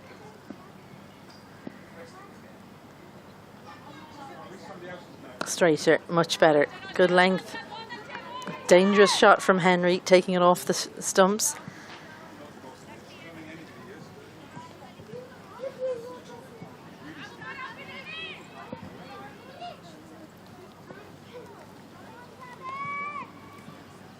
Now, Sadia Iqbal is kind of the trump card in this bowling lineup, albeit the other spinners are very good, Nashra Sandhu in particular.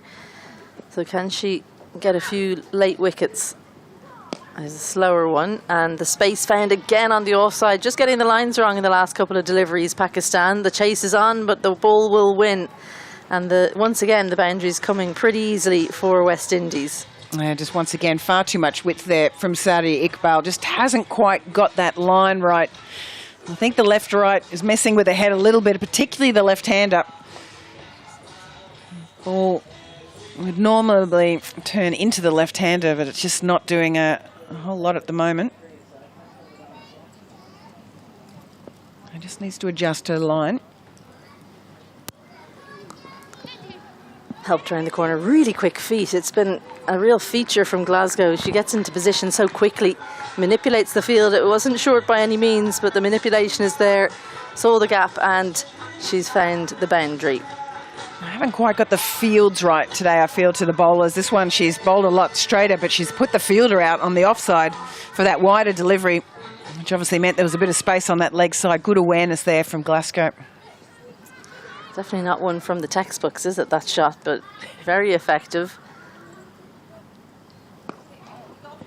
A little bit more flight, shape on the ball. Long on comes around Dalia Riaz, but good deal that someone came around to back her up, because the misfield could have led to a boundary.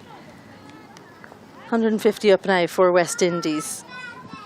And we did wonder what would happen if Hayley Matthews went. Would people back her up? Well, it looks like everyone's putting their hand up today.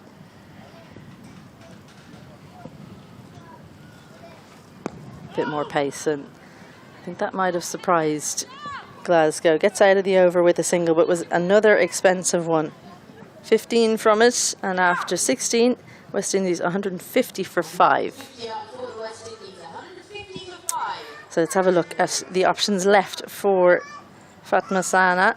She has 2 herself. She'll finish off, no doubt, from the opposite end, the LP Hughes end, because there's still a couple of overs. Well, there's a couple of overs from both sides. So Baig and Sadia will have to bowl 1 each, and Sana can bowl 2. So she's coming on now, in fact, from the City end, her preferred end.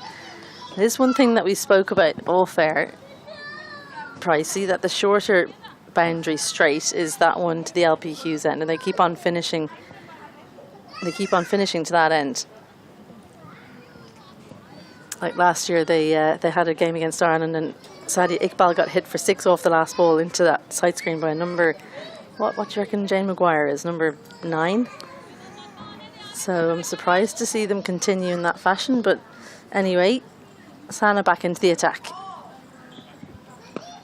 So it's with a good length delivery.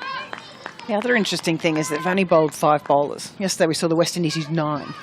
And you think when you're in a little, not necessarily in trouble, but when you're getting hit around for a few, and at this point their run rate's 9.28, which means they're going to get around 190 if they continue at this rate. You'd think that would be an opportunity to bowl a few different bowlers just to keep the batters on their toes and not getting used to certain bowlers. So it's an interesting option that they've only just gone for the 5 today.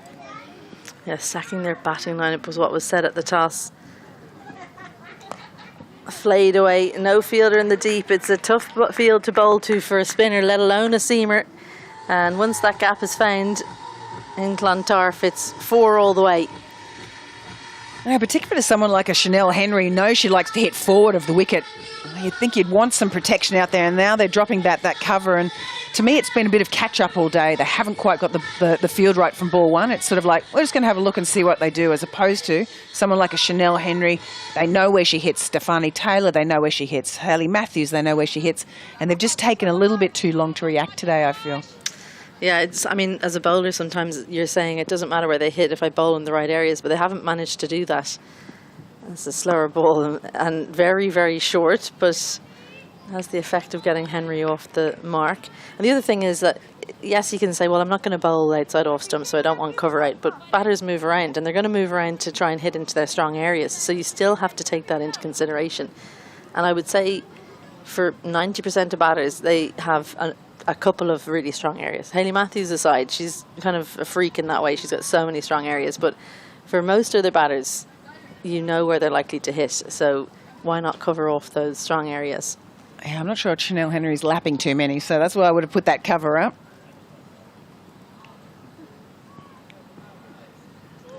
Beautiful. An absolute beauty. The feet went nowhere for Glasgow. Wanted to come forward, pushed back, and then it was a bit of a, let's just see what happens. Throw the bat at it.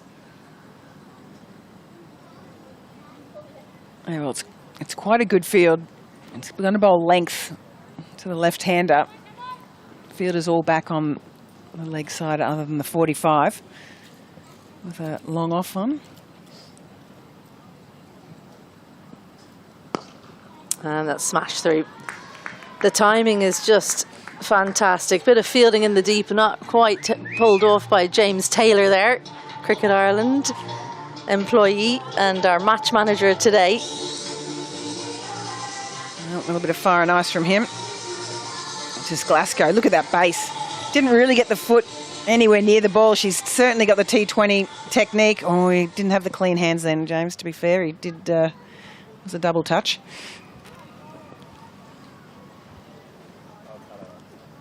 Full and into the pads, and that's where she needs to be with this field. Long off, long on, mid-wicket, square out. So the first delivery she bowled to Glasgow was good length outside off. My feeling is Glasgow swings hard, so that field in the ring, it's a bit of luck if it goes to the fielders, isn't it, rather than anything else. End of the over, 3 left. West Indies 160 for 5.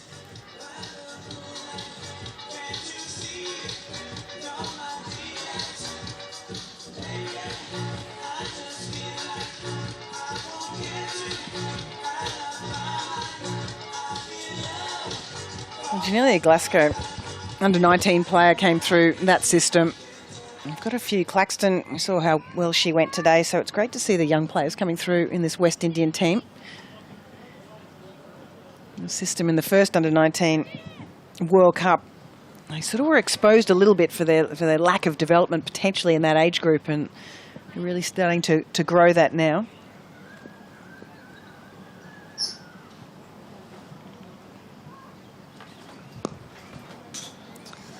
Yeah, 100%. And I think it's been really clear that they've picked a couple of players from each of those under-19 cycles and said, right, these are the ones we're bringing in, and it's great to bring them on while those senior players, those like absolute worldies, are still in the squad. What you always get, well, what you always seem to get from West Indies players is that strength that isn't necessarily so natural to the younger players coming through, and say in Ireland and in Pakistan for sure.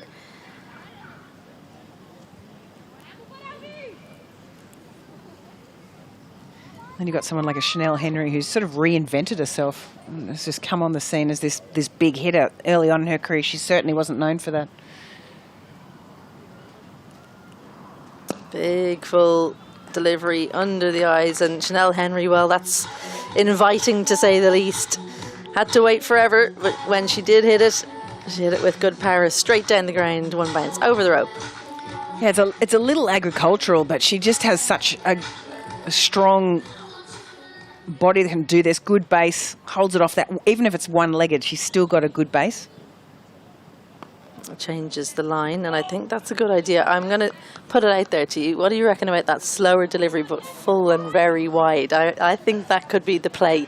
When they've got the two behind the wicket here as well, I mean, it's going to be a mistake if she does hit it there, but it's a chance of that sort of top edge flighty, massive spins and rotations on it. Too short, and it's smashed away. Extra cover, long off, long on, and mid-wicket are the fielders out, so she has to be full, and that's the thing in the women's game. If you're new to it, you have one less fielder out, and it means that you kind of are telling the batter often what your plan is, because you can only have those four out. What that field is telling Henry is it's going to be full. Different for Glasgow. Cover is out for her. That's the back hip involved. So reasonably tidy from Iqbal, but still 2 overs to go. West Indies 167 for 5.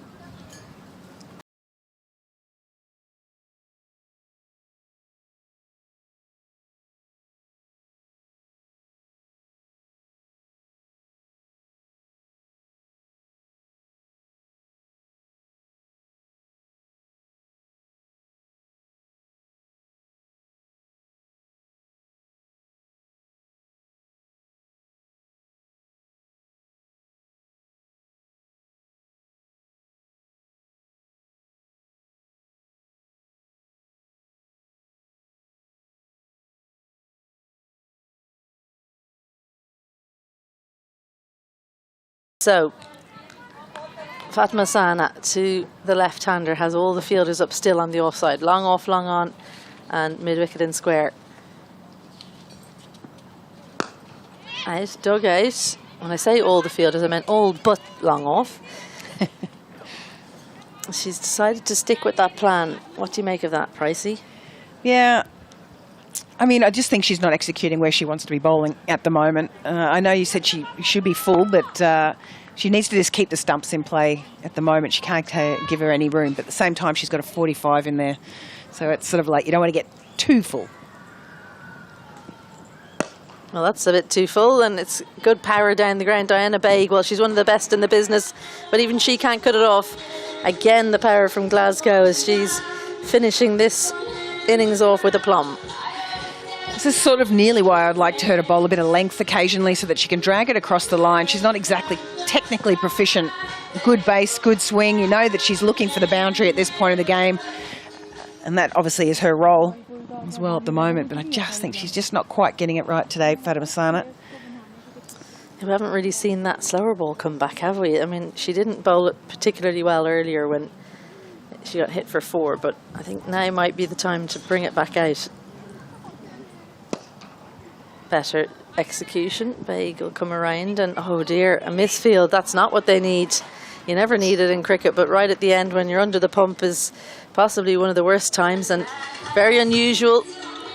Back-to-back boundaries for Glasgow, and that's the 50 partnership. Yeah, well, she brought out that slow ball like you wanted. Janella Glasgow pretty much got it all right. And Diana Baig pretty much got it all wrong.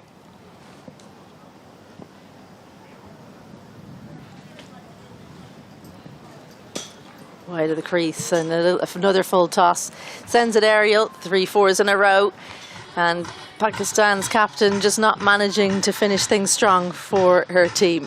Oh, again, it's just that width. I mean, it didn't really even matter that it was a full toss. It was the width that allowed her to just throw the hands at it. The field's all up on the offside, and with that angled bat, just flew over the top of the circle and raced away for another boundary. That's her third one in a row.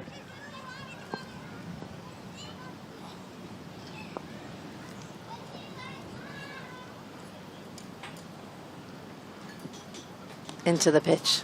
Nice change-up. It's taken a while to bowl the short delivery, but when she did, it looked uncomfortable for Glasgow. Good running, though. These two quick between the wickets. They come back for a second. Expensive figures now for Pakistan's captain. Can she manage not to go for the 50? Yeah, well, she'll be hoping she's going to get 50 with the bat.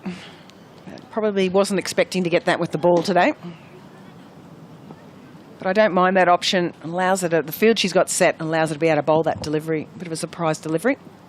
Another one. Had to wait forever. Has it got the legs? No, absolutely no power into that one. Just the single. And she does go for the 50. 4 overs, 0 for 50 for Fatma Sana. And with 1 over to go, West Indies looking strong. 182 for 5.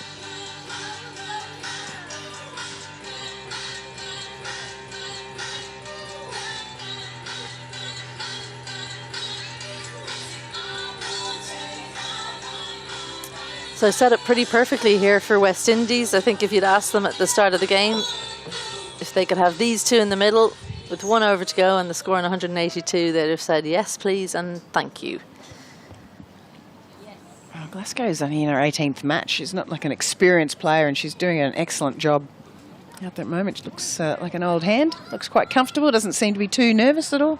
Really simple game plan, isn't it? Like, just keep things simple, has the power and trusts her strength. Dana Baig now bowling around the wicket. Square, mid-wicket, long on, and they have to have an extra fielder in the ring, presumably because of slow over rate. So sometimes that can be a blessing if you bowl really well and they keep finding the fielder, but generally you don't want that to happen. I'm not sure if I saw Janella Glasgow just maybe limping through on that single just then. Doesn't seem too concerned about it. Not calling for the trainer. I suppose it's the last over and maybe he's not planning on running too many quick singles. Yeah, I did wonder as she hit it, did she whack it into her foot? Because she didn't. It didn't go anywhere. So she does give it a good whack. You know, I wouldn't want that going into my foot at that pace. Brings Henry on strike. Slower delivery, clever bowling. And floated really full for Henry, who was halfway through the shot before the ball got to her. 2 singles to start things off. They desperately need a good finish from Baig here, Pakistan.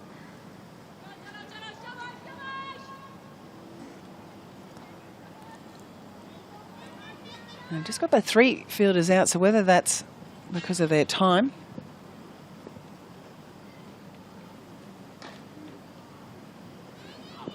Full again, finds the fielder. Another misfield. It's Nasher Sandhu on this occasion. They've just run the single, so 3 singles to start, and it's a no ball. Well, we're thinking such a good start, and then she does have a problem with that, doesn't she, Diana Baig? You don't see it that much in the women's game, but she's someone who, you know, if you were to be asked before a game who are you going to pick out, it would be her. I think it shows her keenness, the energy she puts in, but frustrating at this stage in the game.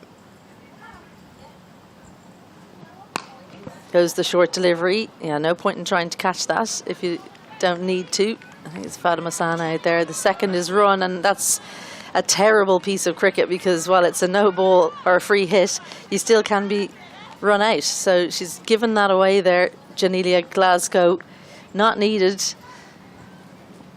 And after a really good 42, she's heading back to the clubhouse. Yeah, well, potentially trying to get Chanel Henry back on strike. Maybe took one for the team there, but this part of the game, just want to make sure that you've got people who are set, because we knew it was pretty tough. Good delivery though from Baig, digging in the short one. A little bit lazy potentially on that first run. Maybe could have got there if they had looked at it. No, she's actually run out by quite a way. I changed my mind there. That was out by a long way. Another slower delivery, but she was waiting for it on this occasion. Chanel Henry, a languid long swing, and uses all of the levers to send that for 6. Yeah, this is why you want Chanel Henry on the strike at the in the final overs. Just hits it so cleanly. Pace on here from Baig. Just got that length that Henry likes. And that one's into the bushes. Fortunately comes straight back out. Lost a couple of balls yesterday.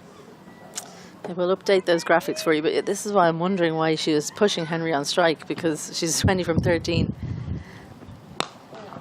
Another short delivery, really banged in and brilliantly dealt with in the deep. It will be a couple, but that's fantastic fielding, and they will look for the second. But everyone up on the offside means it's easily backed up.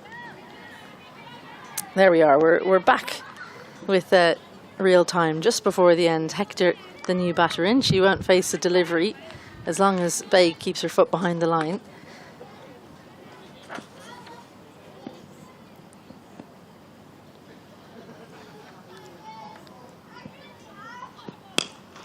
Right up in the block hole, dugout, and with that power it's going to the boundary once more off the bat of Henry, showing why she's the one who needs to be there at the end if at all possible for West Indies. What started out as such a good over finished as not quite so good, as the final 3 deliveries, shipping 12 runs, and leaves West Indies one shy of the 200 mark here in Clontarf in the Ivara Women's International Tri-Series. Well, they won game 1, West Indies, and looking in a fair way to getting the second win on the board in this Tri-Series and getting themselves in a great position.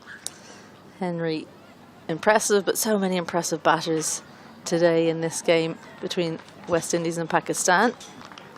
Yeah, there's a few starts today. I think Matthews and Stefani Taylor would have liked to have stayed out there a little bit longer. They looked like they were really trying to force the issue, maybe playing a few shots outside their comfort zone across the line. But it was a good opportunity, though, for the West Indies to see what that middle order can do. They usually are a little bit more conservative in that middle order, and they've obviously been working on that power hitting from about that 12 over onwards. And I thought the young players in Claxton and Glasgow were very, very good.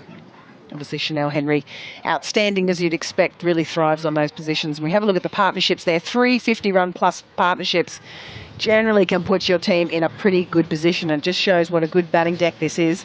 If you just have that little bit of patience out there in the middle. Maybe the Pakistanis didn't maybe bowl in the absolute perfect areas. A little bit of confusion, I think, about the fields to set, and only 5 bowlers used, so maybe not the variation you would want within your bowling attack, as plenty of very experienced bowlers went the distance. In particular, Sana and Baig were expensive, going over 10 and over. Nashra, Sandhya and Ramin were the 2 most impressive, 2 for 29 and 2 for 27. And unusually, Sadia Iqbal wicketless today. So, as it stands here in Castle Avenue, West Indies women, they won the toss and they batted first, and it was a great decision from Hayley Matthews, as she herself got off to a great start, but 4 batters contributing along with a couple of others who were impressive. And for Pakistan, well, look away, because it's 199 that is on the board. They need around 200 for a victory here in their first game in the Ivara Women's International Tri-Series. Well, the 2 teams taking a quick break and warming up for the second half. We'll do the same. Make sure you join us back here to see the resumption of play very soon.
Please welcome back onto the field our two on-field umpires, Gareth Morrison and George Brawley.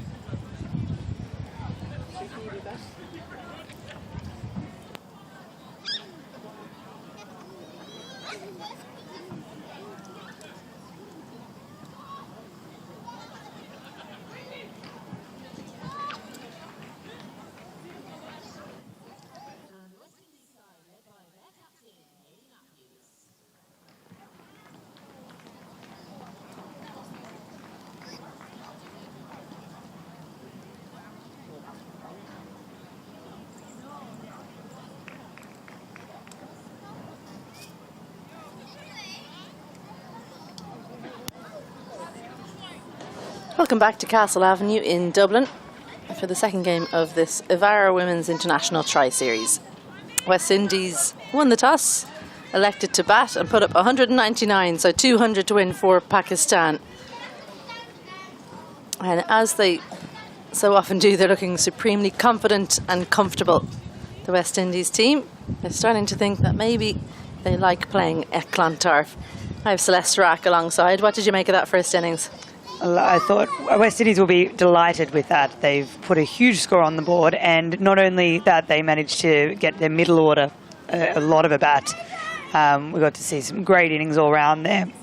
A lot of players got starts, so I think they'll be delighted to have put 200 on in the fashion that they did. It's a tough ask here for Pakistan, but possibly might be a blessing in disguise because they will be able to play with plenty of freedom. So they're going to need to go in positive from ball one here. Any delay in their start with their scoring and that run rate just inflates. Shanisha Hector with the new ball. She's there in place of Chanel Henry.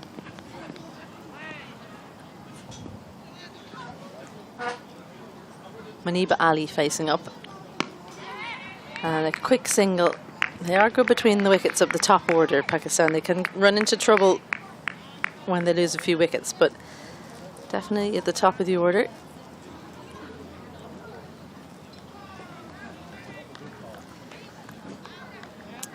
Gul Feroza, the other batter in, opening the batting for Pakistan. A very attacking batter.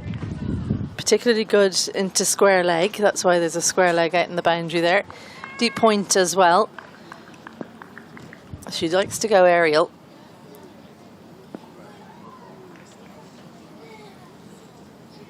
Hector digs one in. That's got serious lift on it. She's a tall woman getting the best out of this surface, and it feels like this pitch is just getting better and better.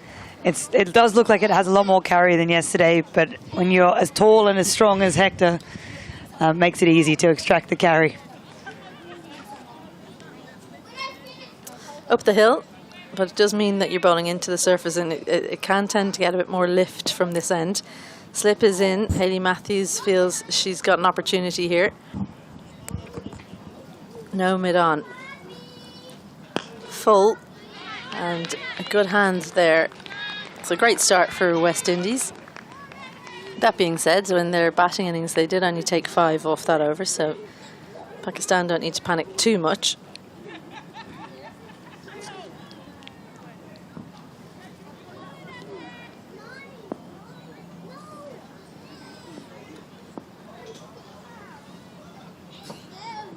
Wide and just not punished. It was there to hit. Feroza maybe just not quite dealing with the bounce so far. She's missed out there. The fielder is quite square there at deep backward point. Yeah, I think she's actually been moved a little bit further back on evidence of that bounce that Hector is getting.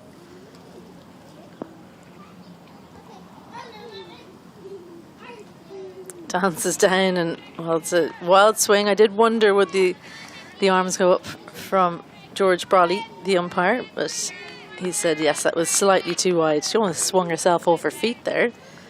She did. She potentially made it look even a little wider than what it was. And it's usually a sign that batter's a little unsettled when they're moving, when they're trying to hit the ball.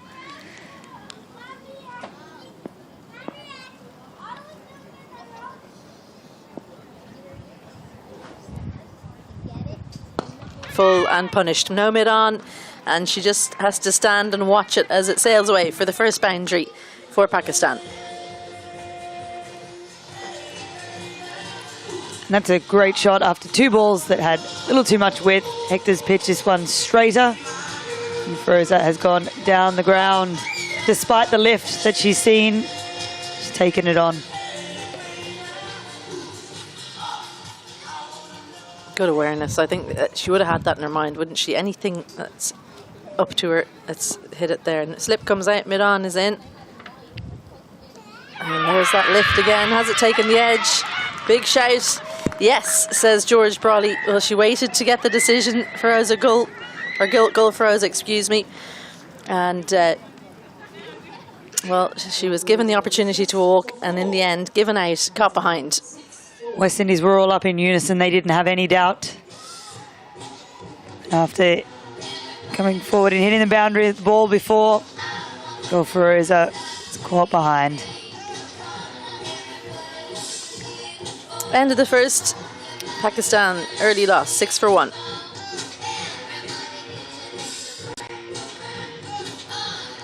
And here is the wicket.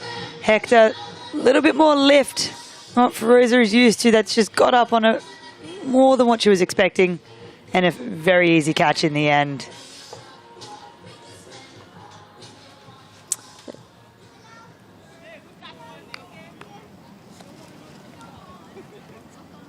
A different wicketkeeper today, of course. Mandi Mangru. Definitely not the most difficult catch that she's going to have to take, but did so easily enough. So out at number 3, Sarah Jabin, we saw her catching immaculately in the first innings. What would the score have been had she not taken those catches? Yeah, oh, for sure. Some great fielding and some not so great fielding there from Pakistan. It was a real mix, wasn't it? Yeah, I think you're always put under massive pressure by West Indies in particular because they hit with such power. Henry from the LP Hughes end. So let's see a slightly short one. Muniba Ali off the hip and slightly casual from Deandra Dotton, maybe trying to invite Pakistan to try the arm. Good decision not to. Absolutely bombed that one in.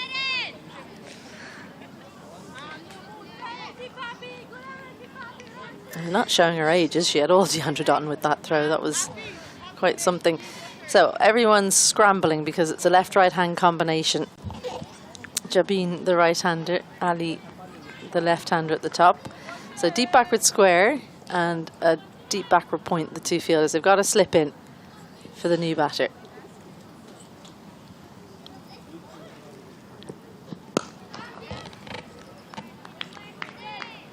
It's such a hard outfield, isn't it, here in Clontarf, and they cut the grass so close. So any little divots, any slightly different levels in the ground, if it hits it, it makes it quite difficult. You'd think it would be easy to field on, but it makes it difficult when the ball is hit hard. It's a really tough outfield, and if you're looking on watching it, looks lovely and level, even from on the screen it does, but it's a tough outfield to field on. Short and not put away, maybe just a little bit more pace than expected by Sarah Jabin. It's interesting, isn't it, now, when you watch T20 cricket, you used to be taught, get close to the ball, eyes over the ball. Now it's all about giving yourself room and throwing the hands at it, which was very much the case there for Jabin. That's it, it's a totally different approach, but a good one in this instance if she's able to execute it.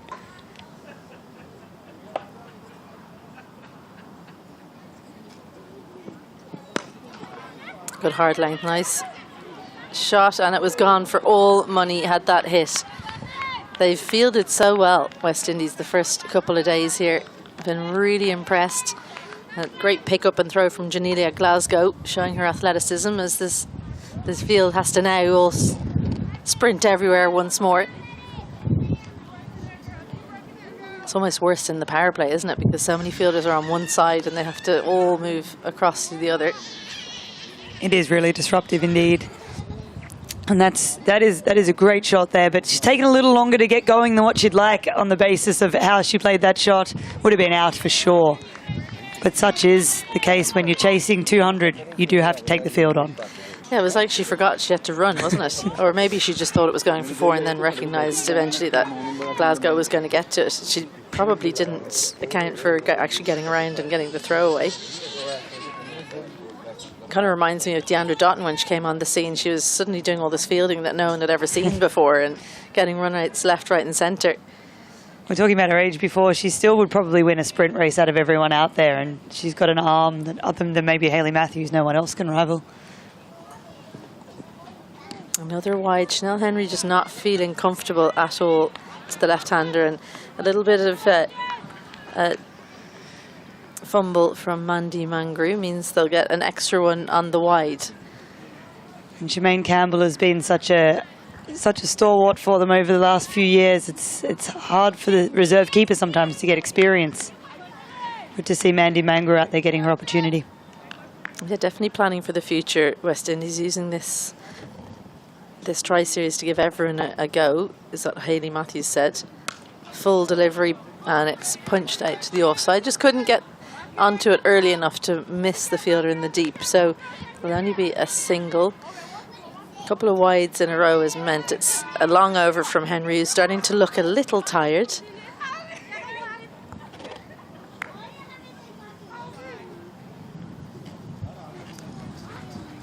The teams will take a break tomorrow in this tri-series, and then they'll be back on Sunday for more cricket. And it's a bank holiday here on Monday, so we'll have another game then. And through, that's the wicket they'll want. Muniba Ali trying to get things going, chasing 200, and went right through her. So the mainstay, so often the anchor for Pakistan, misjudged one, and, well, West Indies right on top in this fixture.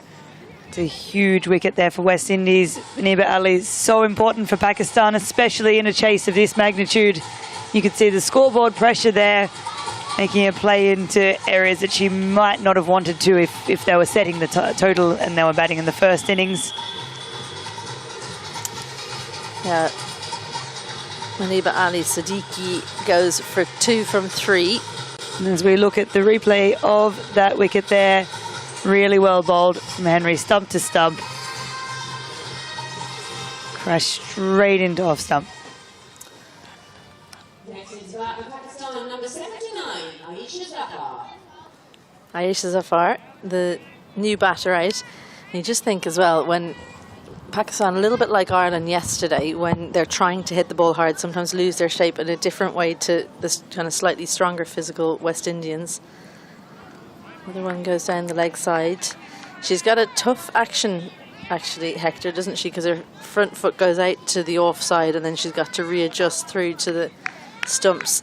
So she'll sometimes push it down leg like that. You can see how it's easy for her to fall away a little bit, and it's whether it's something they want to address over time or whether they just keep her bowling the way she is. It'll be interesting to see. A little bit leg side again. Work to do in the deep. Doughton, though, does so easily. Yeah, I mean, she's clearly very physically strong. I mean, you have to be to support an action like that, but it might be a case of changing it just to avoid injury. So much pressure being put on that front knee and the hip as well as she's trying to come over. That brings Aisha Zafar on strike. Another right-hand, 2 right-handers out there now. West Indies will be pleased. They don't have to keep on changing the field for the left-right-hand combination. The other thing about that action is that the front foot opens up so much. So it's a lot of pressure on the ankle. Oh, definitely. And you as a physiotherapist, I'm sure you'd be looking at it thinking that's trouble waiting to happen.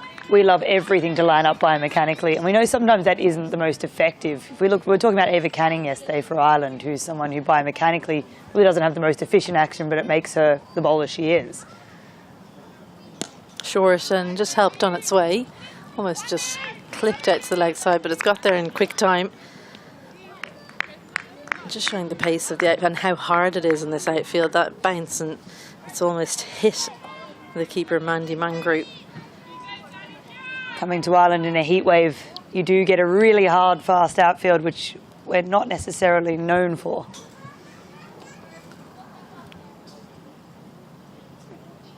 full, and it's not going to go all the way to that fielder in the deep. I will say, Ireland and England, you probably get the type of grass that the ball goes over nicely. It's just whether there's moisture on the surface or not, whether it's going to be quick or not. But yeah, I believe this heat wave is coming to an end, Raki. Got to get the Irish people, we love if we've got 3 days of sun, we put all the winter gear away, and then the cold weather comes back and we're scrambling to get warm enough clothes. So I hope both Pakistan and West Indies have packed some warm gear as well. Strike rotation, brilliant from Hector. She's just bowling to her field and into the pitch, making it difficult to score, tucking the batters up for room off their hip. I mean, there was a series 3 seasons ago where West Indies travelled here to Ireland, and we were playing in Dublin, and it was freezing. It was about 10 degrees, and I think it was a great strategy taking on the West Indies in the freezing cold. They do hate being cold. Beautiful strike. Well, that's a shot of real class from Jabin, just on the full side, and it's like Pakistan are waiting for those ones from Hector. Took full toll, and a much needed boundary to finish out that over. This is a great shot here. Hector over pitches, comes off that hard length she's been bowling, and that is a confident shot over mid-on. Send Hector back to her hard length.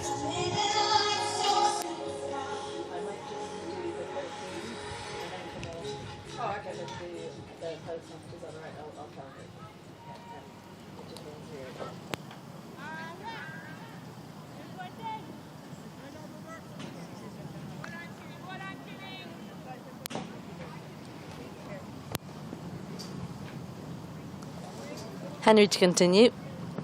Another short ball down leg side, brilliant from Mangru. And flying through the air to catch up with that one. Hayley Matthews congratulates her on her athleticism. She's not the tallest. That was so impressive. Great dive, and I can't even imagine what the visibility was like there, going across there. Great keeping.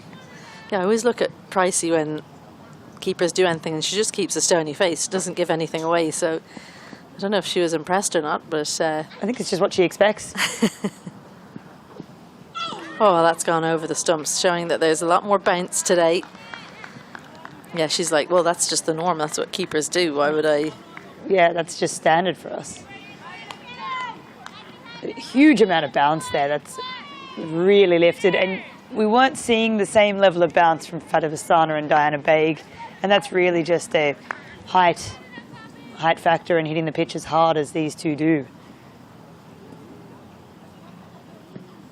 Short ball helped on its way. No fine leg, and that's easy money for Zafar. Well, they need to keep these boundaries coming, and they need to keep them coming fast, Pakistan. That one will help. And Henry, frustrated after the last one, went over the stumps.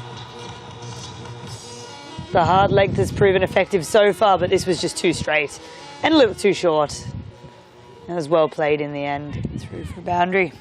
Yeah, she stayed inside it, didn't she? Because there was no fine leg. That 45 position has been filled now as slip comes out. A little bit reactive maybe from Hayley Matthews. I think she could keep attacking here. Full, and Matthews herself does the fielding in extra cover.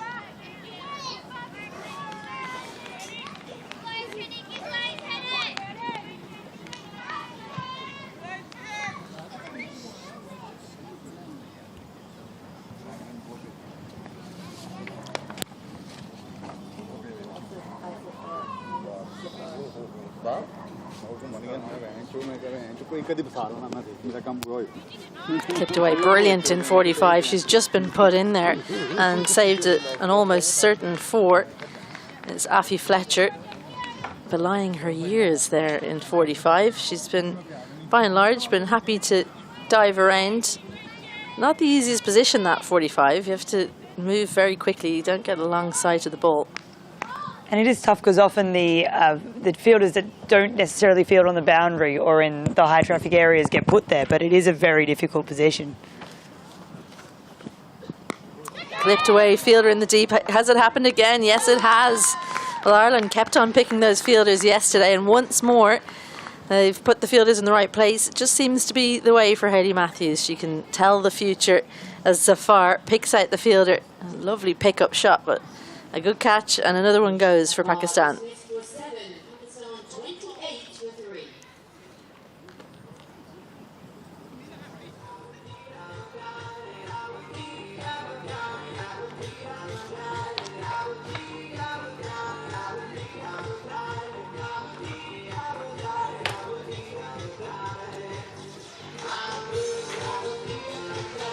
Zafar was looking good, and it does feel like a repeat of yesterday. It's too straight there, and she could have hit that anywhere on the leg side but managed to pick out the square leg fielder. It's a great catch in the end. Looked very composed. West Indies do look very calm under the high ball.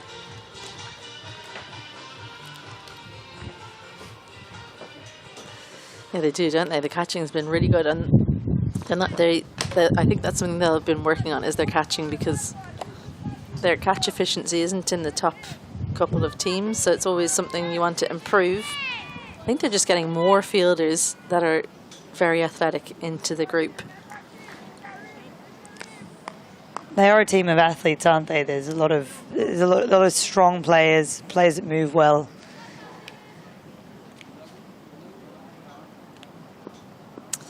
Shameen, the new batter in. Wraps her on the pad straight away. I think West Indies are very keen on that. Hard to tell from this angle why it was given not out. Perhaps for height, maybe going down leg, too much shape. But a good over from Henry. 4 overs. 6 overs gone, in fact.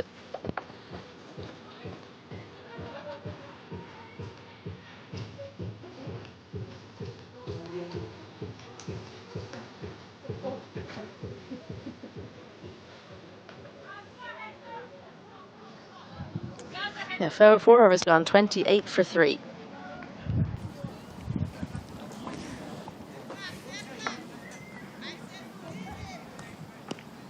Yeah, the scoreboard here for some reason was showing 9 overs, so I kind of went in between the two there with 6 overs, but now 2 more overs of power play. It does feel like it's been a long power play because there's been a few wickets falling. Change of bowling now. Claxton to bowl the 5th, as she did yesterday. A kind of bounding approach and then a nice simple action. It is quite a different action, isn't it? One you wouldn't feel is going to create too many problems injury-wise. Yeah, very efficient, very safe and predictable. She was impressive yesterday, Claxton.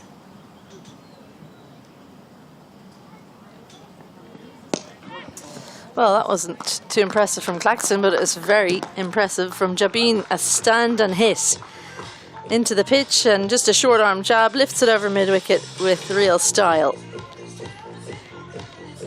And that was great from Jabin. Found the gap there. She's gone straight over the top. Now Claxton has some work to do to come back from that second ball of a spell. It was an interesting one, wasn't it? Because she shuffled down and then almost just went, do you know what, I'm just going to bring the bottom hand in and punch this for 4. Short, and a little bit more effort into that one from Claxton. She was rushed there, wasn't she? Hit the pitch a little harder, Claxton did. It's coming from a much different height and with a little less force than with Hector bowling, so it takes a while to adjust for the batter. A bit more effort, a bit more into the pitch means it's just got that bit more lift on it. And when you compare the two teams, I'd love to know the height differential across the two teams. West Indies much taller as a group than Pakistan, which you'd expect, but it does create its problems when there's bounce in the pitch.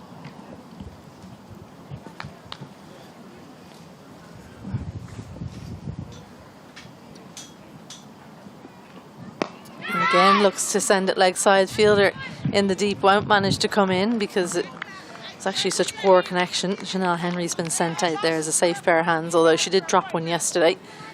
Not sure she'll be too pleased to have brought it up again. It is a good fielding change nonetheless. She's shown Jabin that she does want to take on Claxton, and that's a strong area for her. She's still taking it on despite the change in field.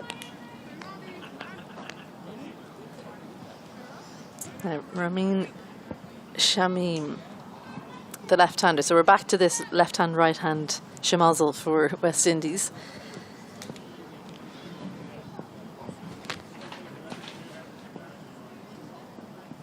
Fallen in at leg stump, just misaligned. I'm always wondering with George Brawley, is he going to give the wide? He kind of takes a second longer than a lot of other umpires, so I thought she was going to get away with it there. He keeps us on our toes. I thought he'd let that one slip, but no. I bet if you're out there, he kind of says wide and then lifts his arms. That's probably the disconnect there.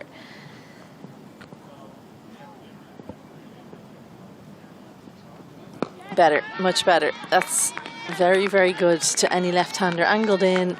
If she misses it, it's off stump, but it's not actually pitching on the stumps. That's a great delivery, that is. It's very hard to get away.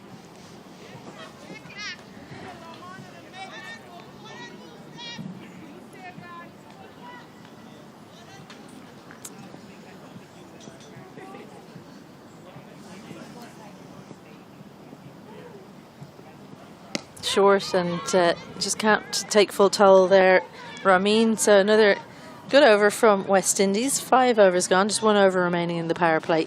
34 for 3 after 5. And at the same point, West Indies were 57 for 1.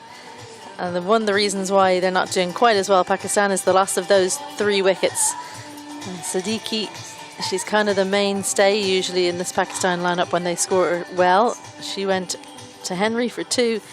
Before that, Gull was gone for 4, and then Zafar 7 as well. Picked out the fielder in the deep.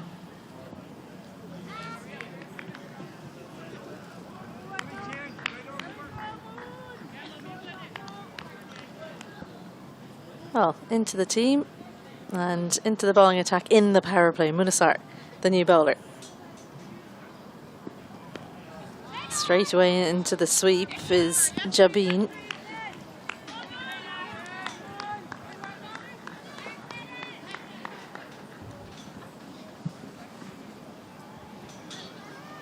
Someone we saw a couple of under-19 World Cups ago. She was the leader of that West Indies team and very impressive as a leader. A little bit too fast, though, you would think, on this surface as an off-spinner. And punished to the boundary. Just whenever you feel like Pakistan are getting going, though, West Indies come back. Can Munasar come back with a wicket in this over? She's gone pace on here and fired the ball just outside off stump. And it'll be interesting to see what her comeback is. Will she be brave enough to take some pace off? Very full there for that shot, but it's been effective. And it comes off the inside half of the bat, but the outfield is lightning. Back-to-back boundaries. And Munasar's gone for pace on again. Very flat.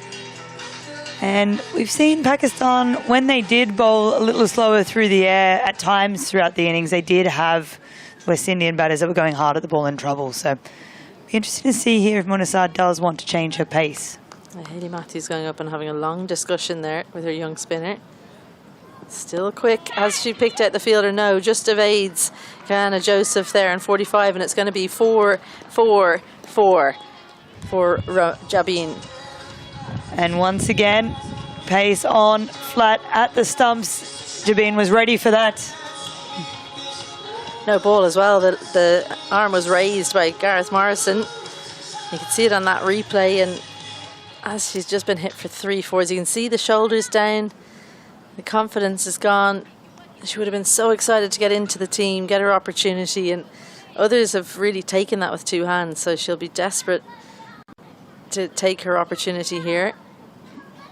Down the pitch and, well, through the hands. Stefanie Taylor made a valiant effort to stop that one, but it's yet another 4 in a row. That one off the free hit. And the decision from Hayley Matthews to bowl her young off-spinner in the power play proving to be a costly one. She's played that well with this time. The field just isn't set for width, especially in the power play. Very tough for a young spinner. 3 consecutive boundaries and no ball, having to bowl at this time of the match.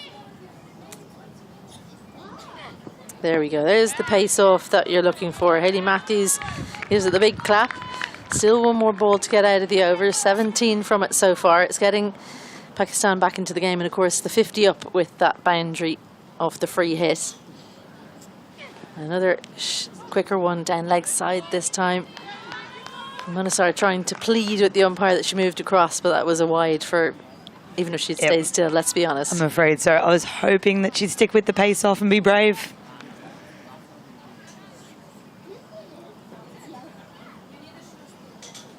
There we go. Top edge. Is this the wicket? Oh dear, it is.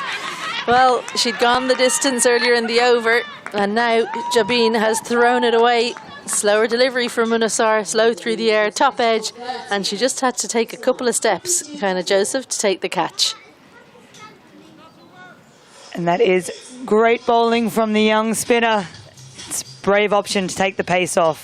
From when you're getting hit, you want to go quicker and quicker and quicker and get through the over, but she's taken the much needed wicket of Jabin, who was really starting to get on a roll with a 30 off 19.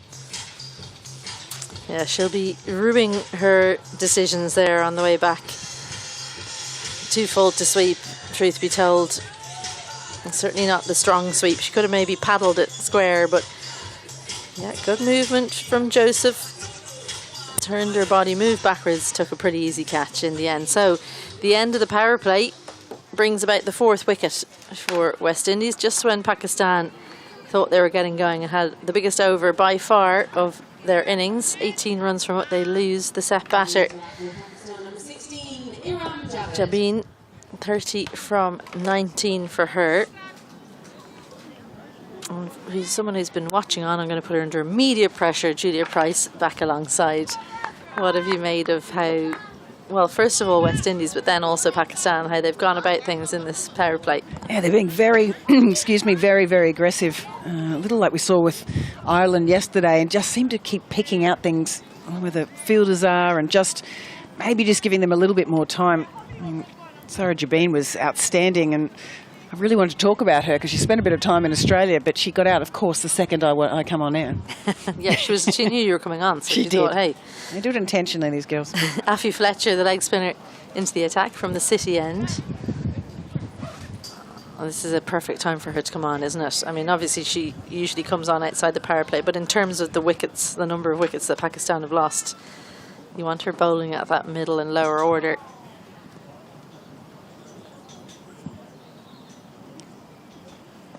Straight into the sweep shot for Iram Javed, the new batter out there. She's going to be on strike now. Of course, the wicket was the final ball of that Munasar over. Maybe, do you reckon she's bought herself another over with that wicket? No. She got the person out who was smacking her around. Yes, she did. But they've actually got out 3 of the 4 times have been on the last ball of the over. So they're really pushing it hard on that last ball. And the 4th wicket was on the 5th ball. So they're just not... Pakistan, I think, are just going a little too hard at the moment. Obviously, they're chasing 200, so they do need to go hard, but they just play a different game to the West Indies, and I think they just need to play their own game, which is more square of the wicket, the sweeps, hitting space, not necessarily clearing the boundary with brute force. And I think you just got to make sure that you don't get sucked into someone else's game plan when you're chasing a big total down like this. Yeah, spot on. Especially in the first 10 hours. Affy Fletcher now to the right-hander. Too much drift down the leg side. What is it that makes Affy Fletcher so effective? Yeah, I don't know. I think she's actually quite a tall leg spin bowler as well, so I think the flight actually can be quite deceptive. Good changes of pace. Yeah, she's not a huge turner of the ball, is she? That's got to be one, surely. You're chasing 200. Munasar does well to come around and cut it off.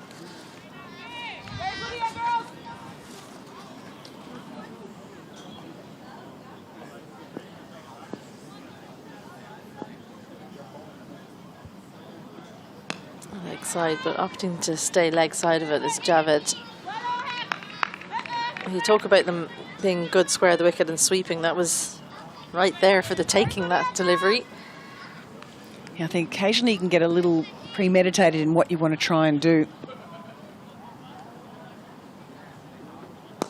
mid-off in, and that is a stroke of a real class. Absolutely stunning.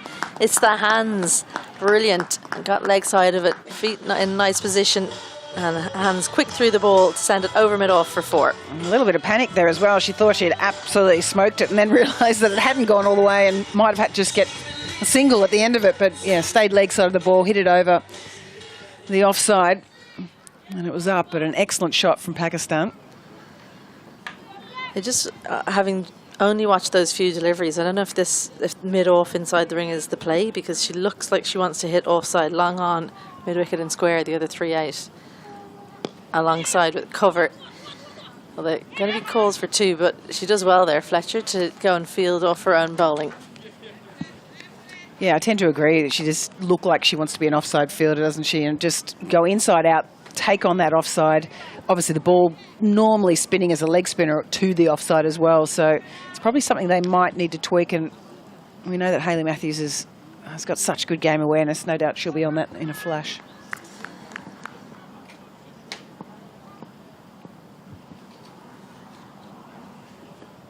Sweep shot again, kind of shovelled round the corner to that deep backward square. So a single off the final one. Decent over for Pakistan, but they need to go at 10s at this point in time to try and chase 200. Fletcher's first one goes for 8. 7 overs gone, 60 for 4.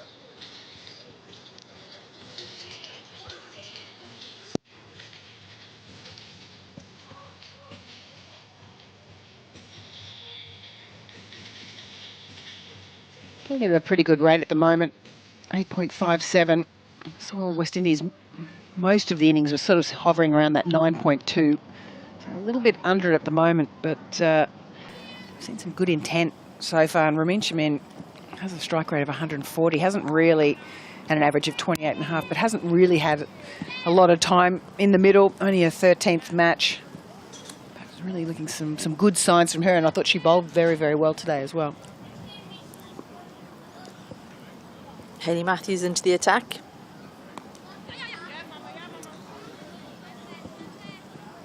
Yeah, it's nearly like we're just starting to settle, and we'll bring on the second best all-rounder in the world. And the second best all-rounder who's annoyed that she was the only West Indies bowler to be hit for 6 yesterday. Apparently they say that to her, West Indies team. They said that she gets hit for 1/6 in every single game. So she was hoping yesterday was the day she wouldn't, and then Orla hit her onto the roof here at Clontarf. Wow, that might explain a few of those half volleys then. Doesn't want to get hit for the 6.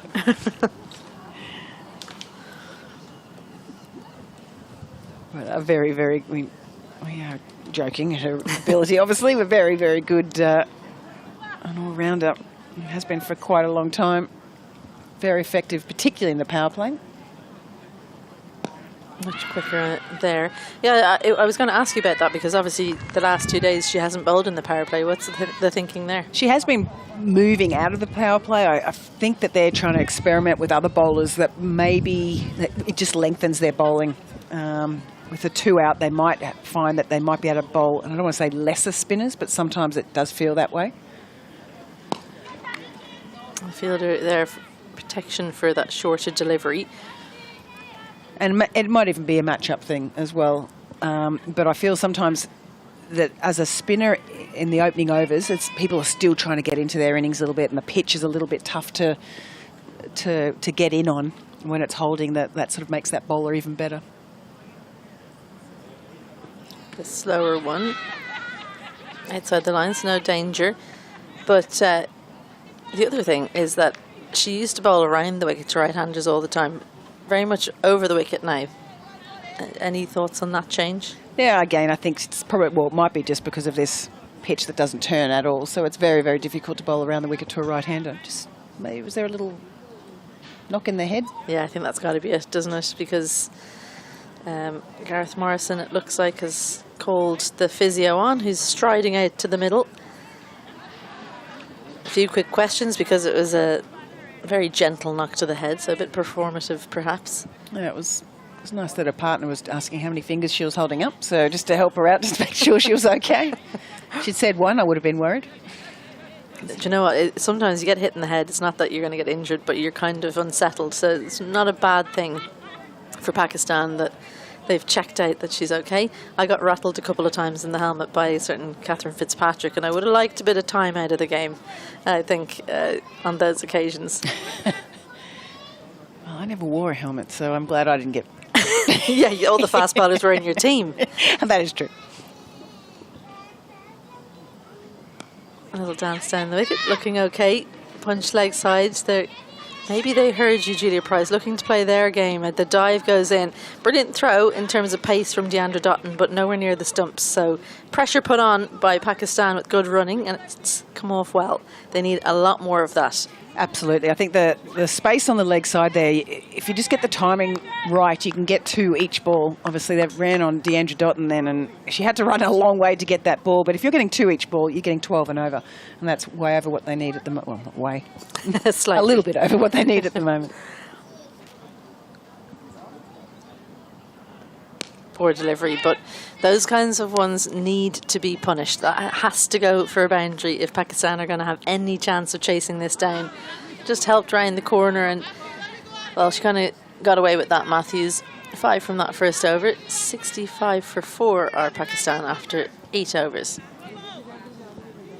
Yeah, that one there's got a deep cow and a deep square and no mid-wicket in place. So really, there's a lot of boundary just vacant out there with no one in between you and that boundary. So you really need to just get that timing right a fraction more, whether it's using your crease and dropping deep in the crease to allow that access forward of the wicket. So yeah, very lucky. Fletcher to continue. Leg side again. This one goes fine, and there's a fielder there. So once again, just not punishing West Indies for poor bowling. And I'll tell you what, West Indies, you bowl anything even slightly poor to them today, it was going the distance. Even if you bowled something good, it was going the Yeah. distance today.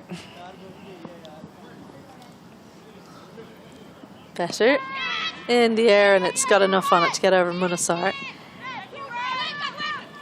Hector comes in. I think, well, could they have come back for 2? Should they? I think they probably should have come back for 2 there. Again, that's just that dropping it over the head. As soon as you get over the head of an infielder, you know that there's space behind them. You're not going to have a boundary fielder sitting on their right shoulder or left shoulder. So to me, that was a 2 always. Maybe a little thrown because it was a false shot. But you've got to take everyone that you can, particularly when you're chasing a 200 total. Bit of foot movement, mid-off in the ring. Should possibly be just running there, because once you've moved your feet, you're halfway down. Yeah, and I think she's taken that outside leg stump, and that's that pushing around to the leg side. She could have maybe punched that just past Hayley Matthews at mid-wicket and found another boundary. Again, giving yourself room, can't get it past Munasar. Cindy's keen to get through the overs here.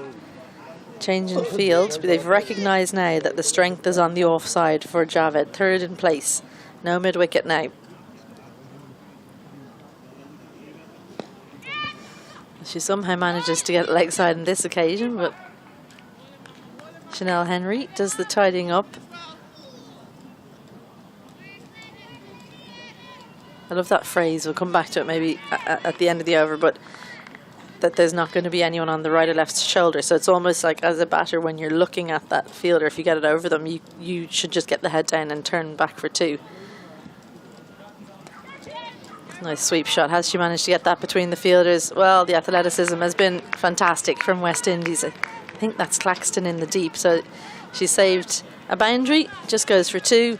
And another tidy over from Fletcher. 9 overs gone. Pakistan 69 for 4.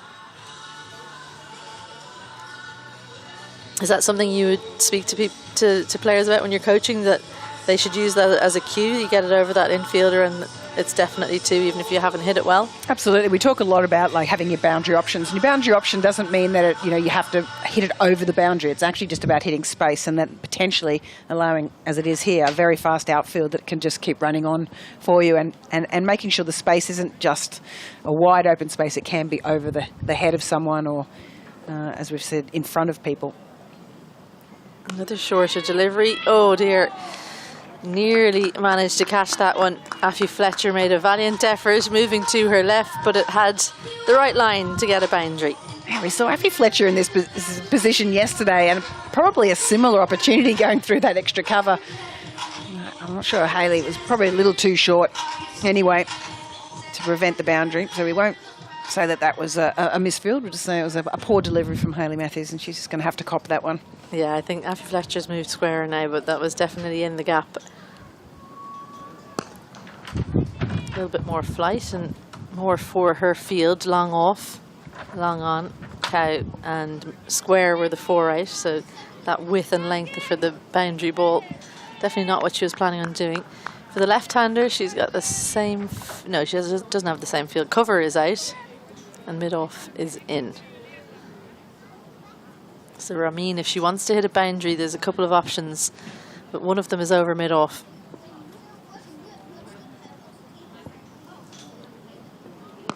Well, she's gone long on, and there's a fielder there. Does it have the legs? Yes, it does. One of the tallest fielders on the pitch, Chanel Henry, but it just about has the power on it to go for the first 6 of the Pakistan innings. Yeah, she might have had the heart in the mouth a little bit there. I think she was aiming to go over mid-off, but it just dragged a little bit, maybe held up in this pitch a little bit, and she just ended up, a little bit of extra flight.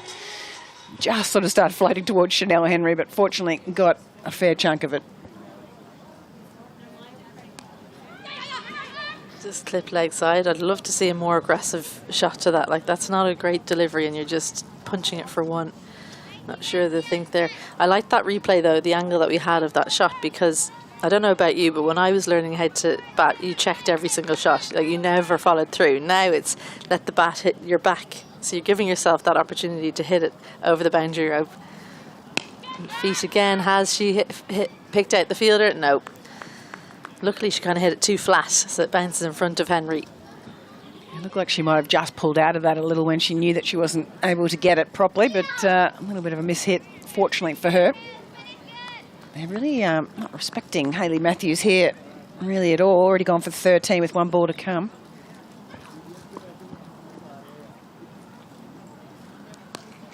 I was just thinking, as he said, that danger for Pakistan. They tend to lose wickets on the last ball of an over, but not on this occasion. A very good over for Pakistan, 14 from it. And at the halfway point, well, some thinking to do for Pakistan, but they're still in with a shout, 83 for 4. 2 batters getting into their innings. Top 4 dismissed, and Jabin looking good.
So often after a drinks break, things can go one way or the other. Who's going to take the ascendancy now? Almost like a fresh match. Afi Fletcher, though, will continue. She's bowled 2 of her 4 overs from the City end. 2 reasonably well set batters for Pakistan out in the middle, Ramin and Javed.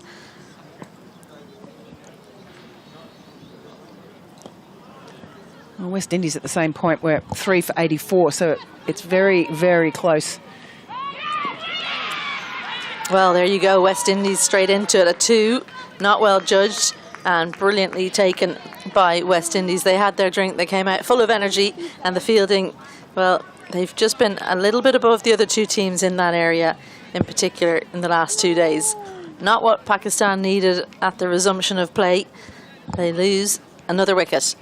Ramin Shamim, it's disappointing because she'd actually done the hard work of making sure that she'd got into her innings. She just started to open up and was looking very, very good. Can be dangerous, 140 strike rate, as I'd mentioned, and to get run out in that fashion, very, very disappointing.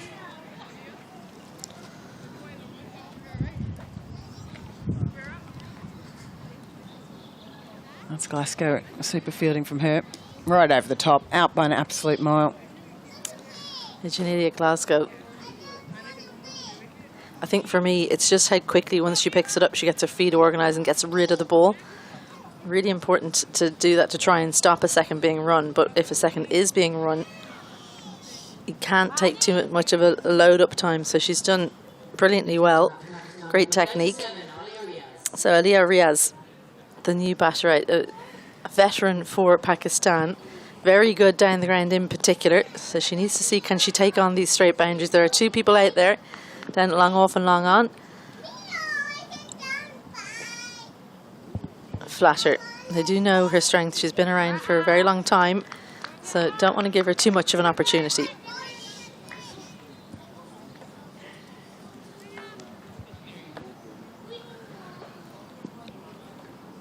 Over 100 caps for Riaz. Nice sweep shot round the corner. Stefani Taylor makes a meal of it in the deep. Such a quick outfield that you're always put under pressure when you have to move laterally on the boundary rope, and she's shipped a boundary there. A couple of bonus runs there that Pakistan desperately needed. A little bit of sloppy fielding from the West Indies. They actually looked really good today, running through their overs.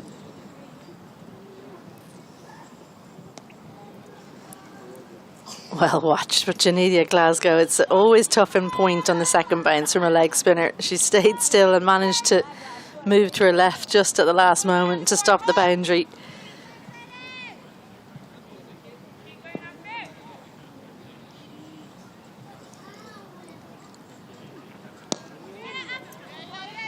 A little shuffle down the pitch. Brave bowling from Fletcher after she'd been swept for 4 to throw it up on that leg stump. She's probably been one of the main hitters in this Pakistani team for quite a while, and unfortunately there are a lot of the younger players that are getting swept up in the bigger hitting and coming through with her now, but she has been around for a long time. Big hit into the deep. Has it got the legs? I don't think so. Deandra Dotton settles underneath, and oh my goodness, that's an unusual one. Goes down. It was up in the air for such a long time. And had the Sultan to the room, they take out an extra run on it as well, because she stood there looking in disbelief that she'd just dropped that catch, but the technique probably wasn't the best, catching it really low below the eye line. But Pakistan having a bit of a chat in the middle now, just trying to consolidate, work out how do we still score runs without being so high risk. Yeah, I don't mind that option. I think she just hit up rather than through the ball. So she made good contact, but yeah, I'm always interested to see, can you as a batter put that behind you and punish the opposition, or are you going to get caught up in that chance? Hector was good up top, 1 for 15. Henry in particular was good as well, 2 for 13. But it's been a feature for West Indies. They've used plenty of bowlers, very different to Pakistan. We're going to see our 7th bowler used, and it's the woman who's just dropped the catch. Never nice as a bowler to drop a catch and then get the tap on the shoulder from the captain. Well, better now bowl. I reckon she said, I need the ball now to make up for this. First bowl of the series. Just helps to Matthews in point, not the area you usually see her in. No, but you normally see Hayley Matthews put herself in the key position. So whether she feels this is the key position for her at the moment, is there someone else better that could be doing it? Maybe not. So she feels that she has to put herself there. I just think it's such a specialist position. If you're not usually fielding there, it's a bit of a head scratcher. Yeah, another wide, well, not wide Yorker, but a Yorker on the offside. So it will be a hot spot. Stefanie Taylor out in the boundary is quite square as well. So if she bowls a kind of a half volley length, there's a huge gap in front of cover for a boundary. Mid-off inside the ring as well. Extra cover pretty tight. So Leah Riaz no doubt will be eyeing up that area.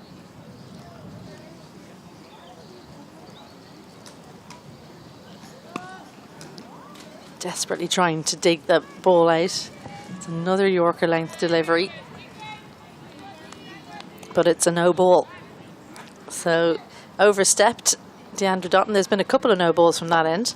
I'm going to ask you as a bowler, when you bowl a no ball and you walk back past your mark, what are you looking at on at the crease? Is there like a big mark that says it was a no ball? You can see that. You can see where your foot landed usually because it's pretty fresh. And does it make a difference? Well, you're just trying to see how far you've stepped over, because if it's like, you know, if it's a big way, you're thinking, oh dear. If it's only marginally over, you're not too worried. As someone who didn't bowl too many no balls myself. A free hit, and she goes straight. The field could change, and well, it was really well dealt with in the deep because, well, they couldn't be caught. She had to try and catch it on the half volley down there. I think it's Hector. It is Hector, yes. Yeah, excellent. She's a tall player as well, and even when in her first over, when there was a caught and bowled opportunity at her ankles, she got down very, very quickly. They're so athletic, aren't they, the West Indian teams? It's such a feature, always has been.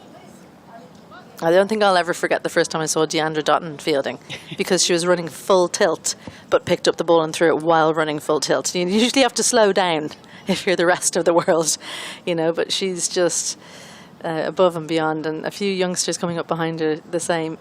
Slower delivery, and there's that area that's open. They had pushed Stefanie Taylor out to extra cover on the boundary, but had the wherewithal, did Javed, to send it in front of her for a boundary. It was the slow delivery as well from Dotton, and she's picked that beautifully. Played very, very nicely. Got around outside of the ball and stayed on the leg side and just pushed it straight over the top of extra cover. It's magnificent batting from Pakistan. And for someone that's averaging 10, Javed around, she's doing a great job. It's that bottom hand, isn't it? The way the wrist comes through. Very impressive. Another full toss, doesn't get any of that, does Javed. From hero to zero between those two balls. It was a poor delivery, but she couldn't punish it. I think that she's checking with the umpire, was it a no ball? And it was a very low full toss. Yeah, she's a little taller than that, I think. She's underestimating herself.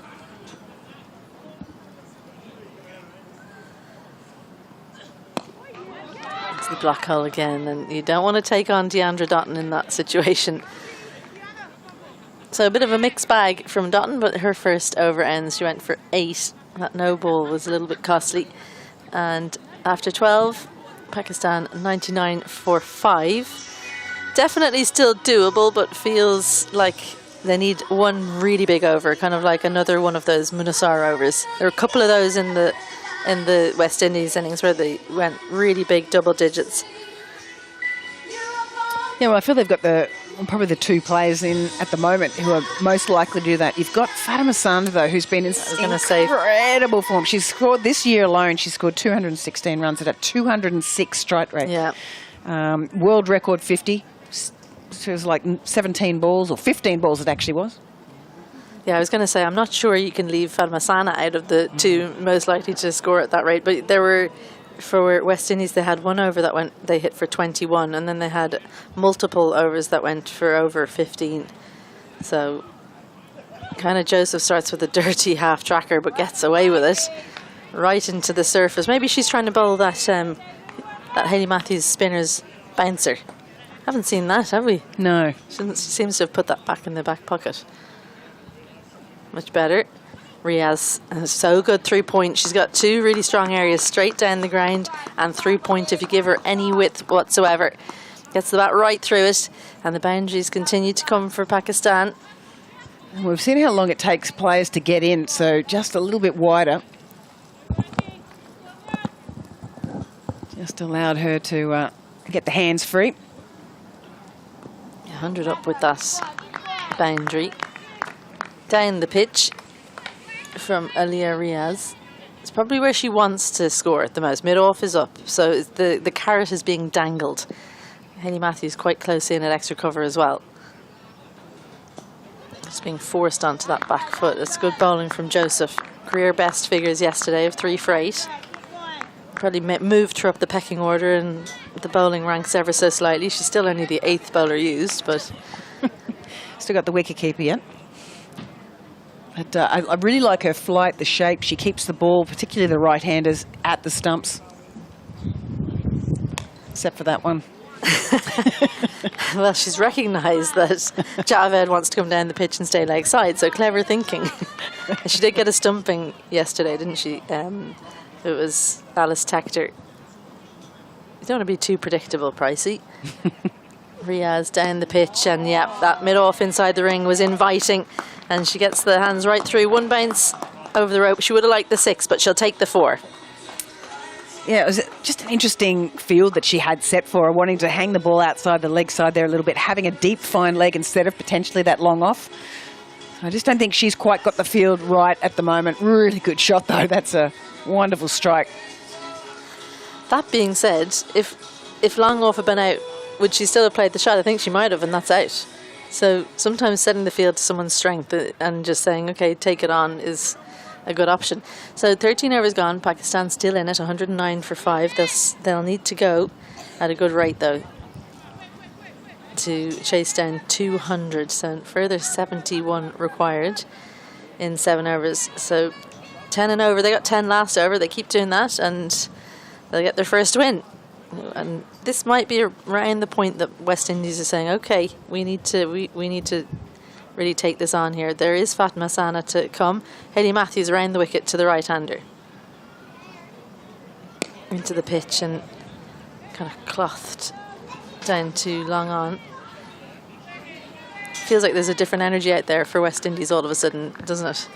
Yeah, they're just starting to feel the pressure a little bit, even though I think they're actually in a really good position. They've just got to keep backing their skills. Thought about it and then thought better, because long on, square leg and deep mid wicket are out in the boundary, and I don't think she knew where that shot was going had she tried to flay that away, Aliyah Riaz. You've got to either play it very straight back over the bowler's head or a little bit across the line over mid wicket. Nice to point. No third in place, so the reverse sweeps on, not really something you'd see from Riaz. She loves to play it through point if she's given any width, but she won't take it off the stumps that way from what I've seen.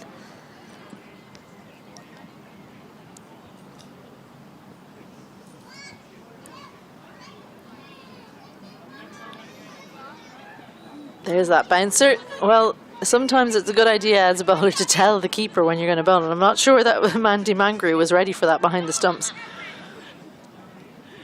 Oh, we're going to have to call that buys, but they're going to have to call out the physio for the keeper.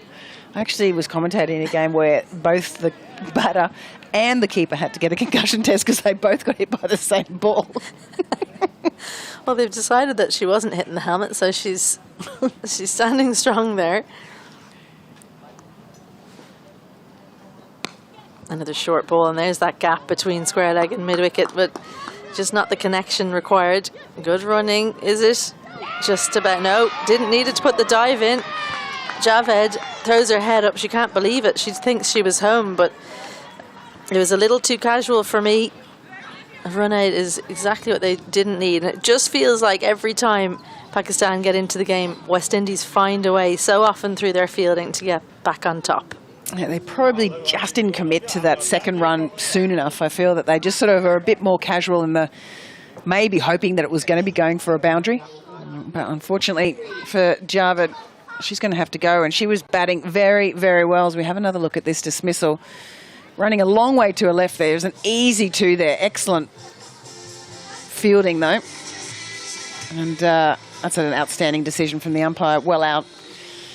fair enough. Good fielding, but I just think the running there was probably a little poor and something that Pakistan will have to look at because they have really thrown away a wicket. Yeah, that is. I will just give another shout out to George Brodie. That's a man who does a lot of umpiring without the cameras helping him, because that's a tight run out, but it's definitely out. And I just think the fielding in the deep, how quick the feet were to get around, it was just brilliant, wasn't it? Jazara Claxton has been brilliant out there, cutting off some boundaries. It's the longest boundary here at Clontarf. But you never know, it might be a blessing in disguise, because if anyone's going to see Pakistan home chasing 200, it's going to be their captain. Didn't have the best day with the ball, went for 50. She'll want to score 50 more here to make up for it. Captain against captain.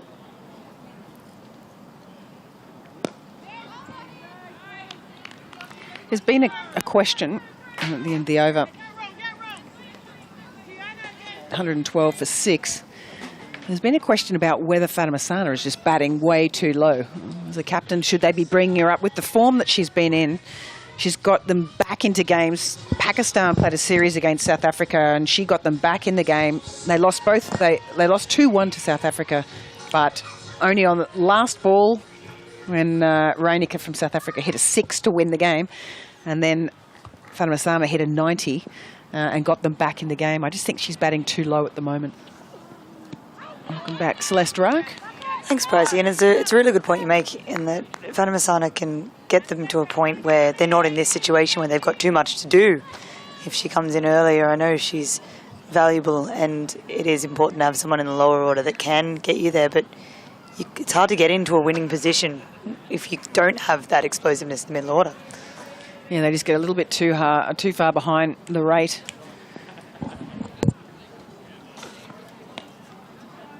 Gives herself a little bit of room here, but field set out. As we've mentioned a few times, it takes a little bit of time to get in on this wicket.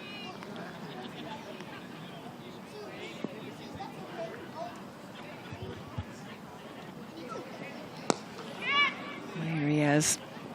It's the long handle down to long on for the single. Going around to run a ball at the moment, but just setting herself up nicely to maybe accelerate the back end here. But 85 off 33 is getting a little tough. Good feet from Fatima Sana for the one as well.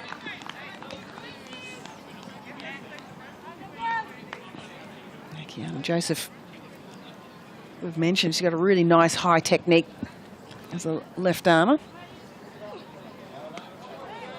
She's going to be very content to just keep bowling that pace, that length.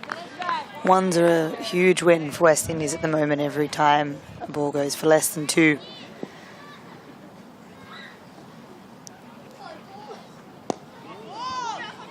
There he is, really looking then to maybe take that to the offside, but it was a little too straight, or maybe a fraction on leg stump to be able to get around it enough. And another really good over there from Kiana Joseph.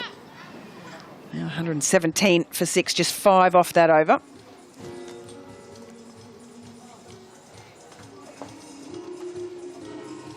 You just feel this game's just slipping away from Pakistan at this point. They'll be very disappointed with that run out. It was a brilliant partnership they were building there. Miriam Javid out for 24 off just the 20 deliveries, and she'd really started to look comfortable out there as well, hadn't she? You could just see West Indies starting to feel like this was becoming a game. They were under pressure for the first time really all day today. Deandra Dotton, change of bowler. Hayley Matthews comes off. She's had the one over so far for 8. Gets this on just over the top of the infield and races away for 4. Didn't bowl yesterday. Hasn't bowled her best today. No, we've seen a lot better deliveries from Deandra Dotton in the past. This is just too full, hasn't hit the pitch. Too much energy into it, and that's a great shot there from Leah Riaz. Just releases a little bit of pressure, starting off with the boundary. That is Leah Riaz's strength as well, as hitting downfield. Once again, same shot, this time off the ball that's bounced, but manages to hit that over the top, and it's very difficult when you start to bowl good balls and they're hitting those as well. And this is what we found with Pakistan to the West Indies. And it's just being reversed on them right now in this over, and it could be a turning point. Once again, we're seeing pace on being expensive in situations where it's really important to try and tie the opposition down. Spin has been the more effective option consistently today. Change of field, deep extra cover now put in place. That's still a 5-4 field, and they're going to drop back a long off now as well, knowing that Riaz likes to hit in that area. Maybe a fraction late on that decision. I think it's a really good field change, and you're right, it could have happened a few balls earlier. Goes for the slower ball, slips right out. It's been called a no ball. That'll be a free hit for Riaz, and you know where she'll probably be trying to take this one. He's got Hayley Matthews just running up to have a bit of a chat to Deandra Dotton. What do you think she's saying? Hit the pitch. I know from experience that doesn't always work. No, but sometimes it's just about just having a disconnect from what your brain's thinking at the time. Sometimes you can get in your own head a little. So just someone else coming up and chatting to you. It might have been about, you know, what they had for lunch. I mean, it could be anything. This time goes a little square, skews it off the bat, but it's still going to race away. And this is the over that Pakistan needed.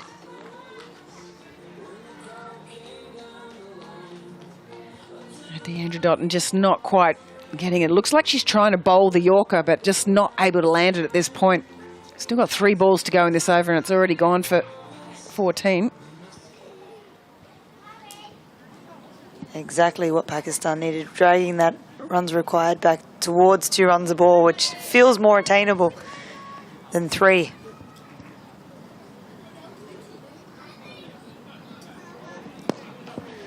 Gets a good connection on this one, just over where mid-wicket in the circle would have been, and it split the 2 fielders long on and deep mid-wicket. And that's exactly the areas that you want to start working on. You'd nearly think to look for a shorter ball for someone like a Riaz here, who's so strong down the ground. I'm surprised the short ball hasn't come out yet. She's come forward. We know what her strengths are. We haven't seen her being challenged on the back foot yet from Deandra Dotton. Well, the field she's got set is certainly not for the shorter ball. Might be the surprise double bluff.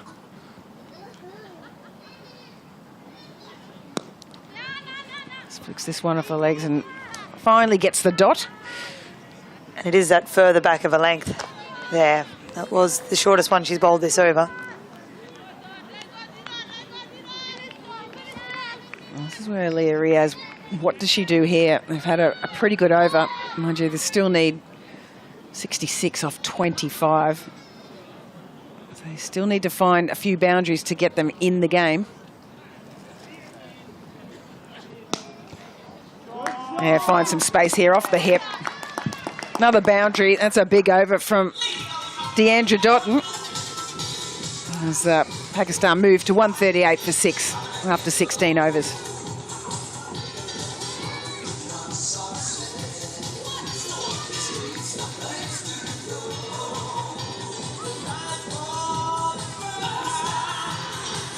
And again, just too full on that hip. No protection in that area because she's trying to hit the ball straight. Can't protect everywhere. It's tough, the back end of these innings.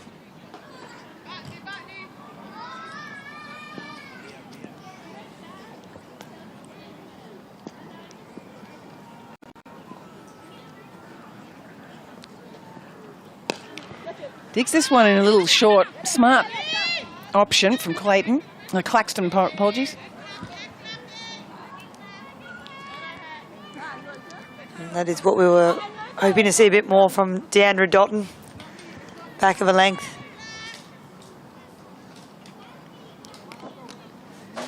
Yeah, bowls a pretty good heavy ball, Claxton.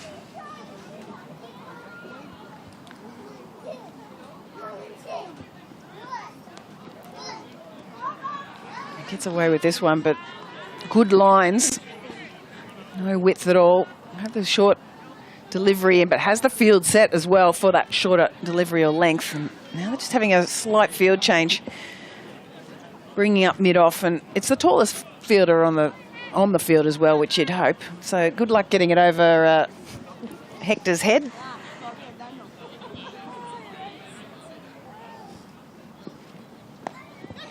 Digs this one in short, straight away. Magru, great catch. She's read that beautifully off the bat. Digging it in short.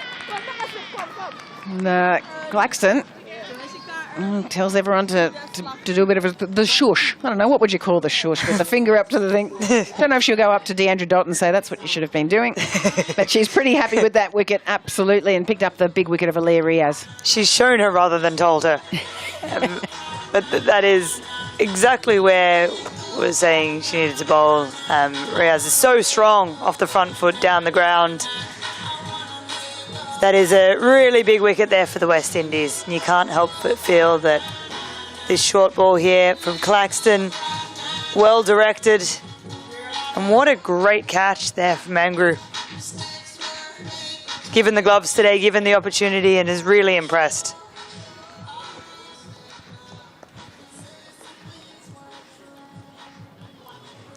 Yeah, just smart thinking there from Claxton. See, there was an opportunity to just bring the length back a little as Diana Baig comes in, and it's looking a little dire at the moment for Pakistan, trying to chase down that total of 200.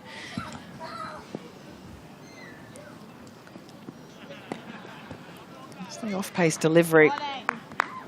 Baig just tucks this one around the corner for one.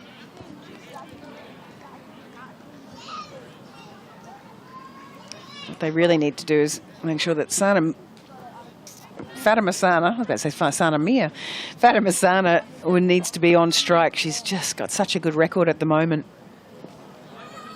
Been in some magnificent form.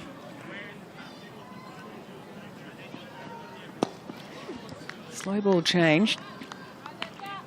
Field set deep. Just bowling very well to her field at the moment is Claxton. She's a genuine all-rounder coming through the system, batted at 5 today.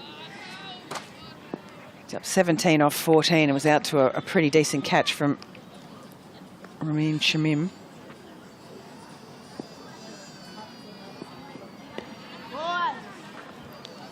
Yeah, this is an excellent over, just putting the nail in the coffin for Pakistan. Picked up the big wicket of Aaliyah Riaz, as well as just going for the 3 runs. Well bowled from Claxton. 141 for 7.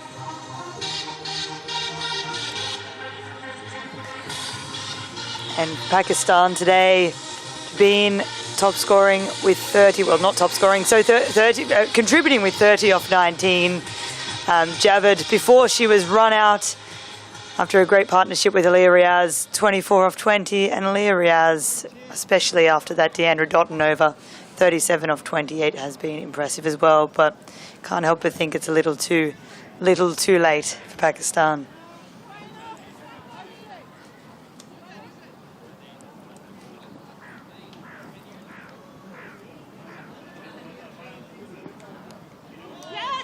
Sophie Fletcher back on.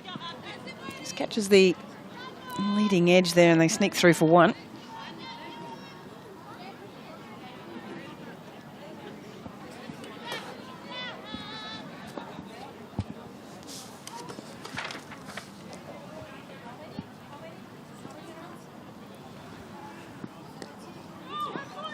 Looks for that slog sweep. Very quick hands there from Magru. Apologies as well, this is Ashmini Munasar. Munasar had a tough start in the power play, being brought on, went for 4 4s. It is good to see her get another opportunity later in the game. Yeah, 58 runs to win off 16 balls. You'd hope you can't bring them back into the game with that, but I think it is great to expose her.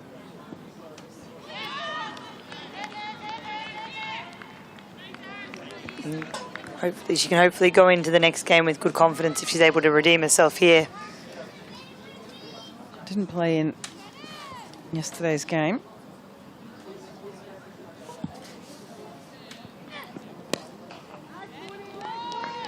Diane Baig just using a bit of footwork. Try and launch a 6 down the ground.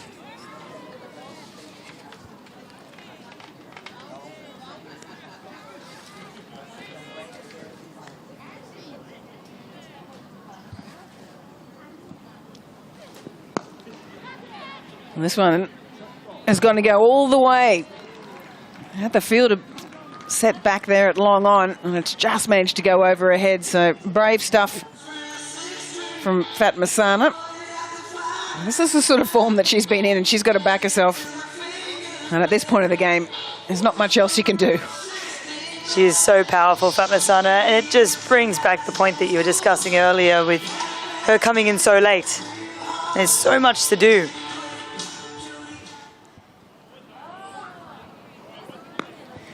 It's inside the ball, tries to access the leg side. They've got the field set back. Sneak through for the one.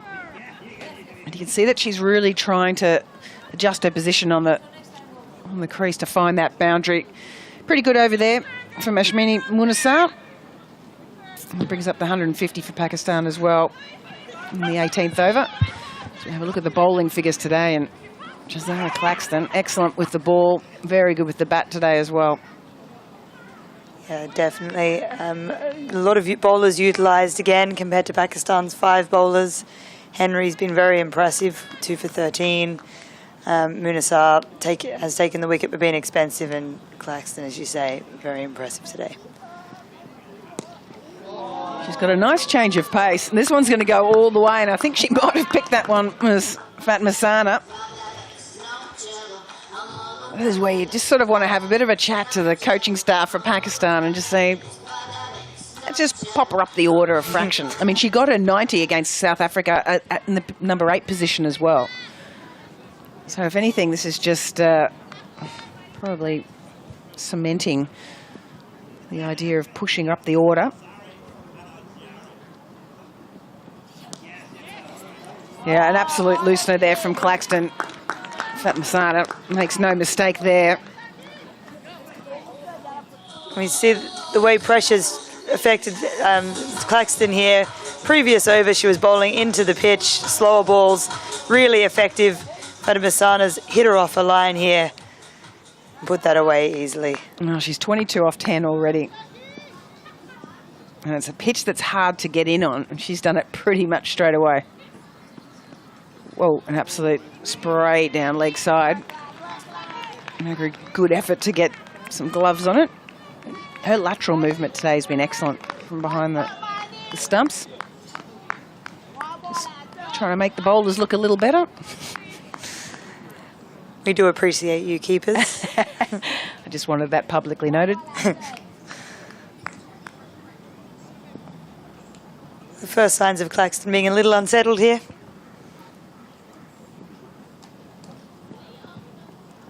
And gets it right this time. Another pace off. I like the fact that she's backing her skills and things that she's practiced. But this time a line, much better. Pace off on a pitch like this, it's not going to get a lot of bounce. Maybe even pull back the length a little, and you can see Fatma Sana very disappointed that she missed out on that one. Such an impressive comeback. That pace off into the wicket, especially on Irish pitches. Such a great option.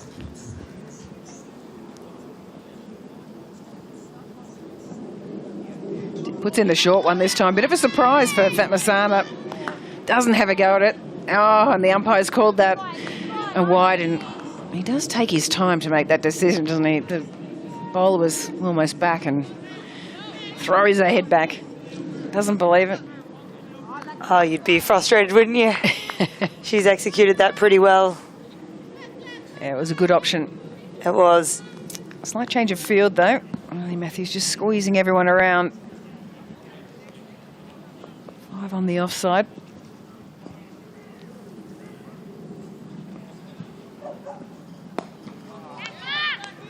Pace off again and just drags this one to leg for one. She'll be a bit disappointed. But it's a good opportunity and a good experience for Claxton as well. I'll be bowling at this back end, just the 19th over. Never an easy one. In fact, majority of the time, depending on situations, obviously this one not so much, but the 19th over is the key over to ensure that they get a lot of runs needed in that last over. Digs this one in short again. Slower bowling, just gets dragged down by Diana Baig. Difficult to get the timing on that one at all, and excellent bowling here from Claxton. Such great skills. She's executing well here. As you said, 19th over really is crunch time in any match. Even when there are a huge amount of runs, it's brilliant experience for her.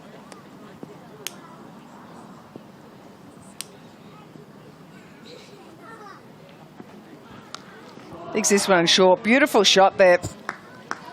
Held the base, went up with the delivery. Just looks like a top order batter coming in at number 8, and it's just dumbfounding how she is batting so low. It's a great shot here from the world's best number 8. She has used her feet there, created more width than what was provided by the bowler. Oh, 18 off that over in the end from Claxton. Didn't feel like it was that many, but in the end, I managed to get quite a few. 32 required off this last over. It physically is possible.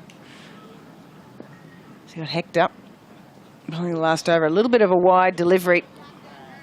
Fatmasana throws Dona Baig throws the hands at the ball. Knows he's trying to get something on it. And he's got a bonus delivery now.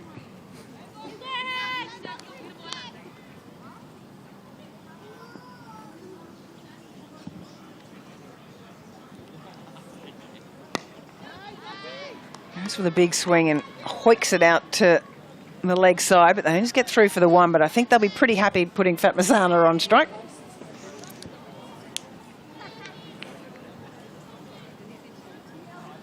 At the moment, it's everyone's dream to be in this situation. 30 runs off 5 balls, 5 sixes.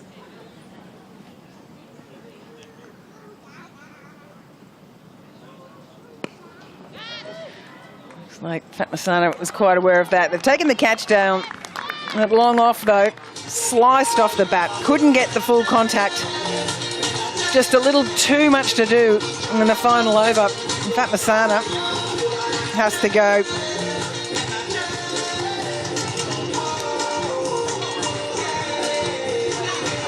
It was the intent that was needed, and Hector has chosen to go pace off. Didn't get all of it, but that said, it was a valiant effort from Fatmasana. Fatmasana dismissed for 27. Pakistan 170 for 8. Just one ball short of the 1 run short of 200 strike rate, so she did a magnificent job coming in at 8. But as we mentioned before, I just think if she'd come in just a fraction earlier, like 3, she could really get some big scores for Pakistan and put some pressure on opposition teams.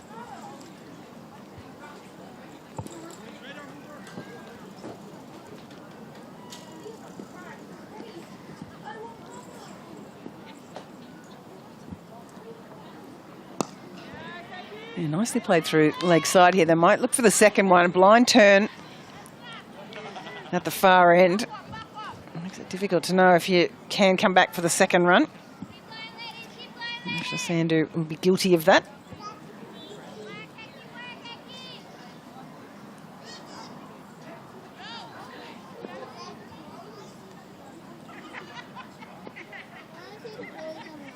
I can see them.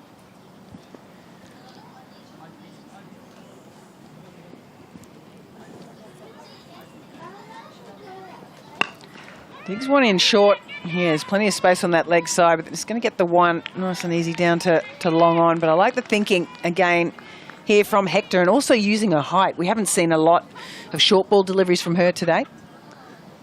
Oh, it's a great option for her. We've seen pace off. And yeah, it seems at that height, why wouldn't you?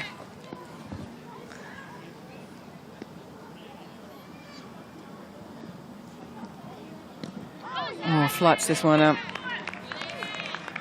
Doesn't get any connection on it, as Nasha Sandhu. Not being predictable at this point either.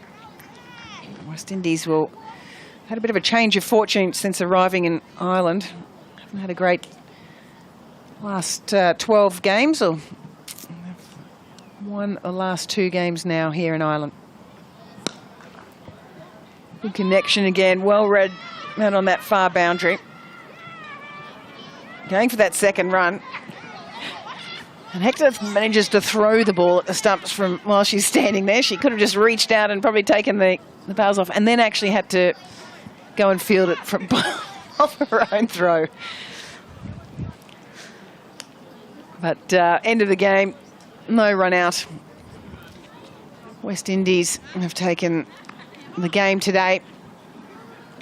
They've ended up winning by 26 runs, 25 runs in fact. 15 runs. Pakistan finishing their 20 overs, 174 for 8. West Indies making it 2 wins in 2 games. So the West Indies are having some fortune, as I mentioned before, here, enjoying their time at Castle Avenue. They've actually had a bit of time in Newport in England leading into this the last 10 days or so, preparing, firstly, for this tournament, but also for the World Cup coming up. So they'll be really happy with their form at the moment, beating a very lively and competitive Pakistan today and beating Ireland yesterday. But sort of the strong points do you feel today from the West Indies? What have they improved on their game from yesterday? And they can take a lot away from the fact that Hayley Matthews was dismissed. She still managed to get 40, but dismissed early enough in their innings, and they managed to accelerate multiple times throughout the innings.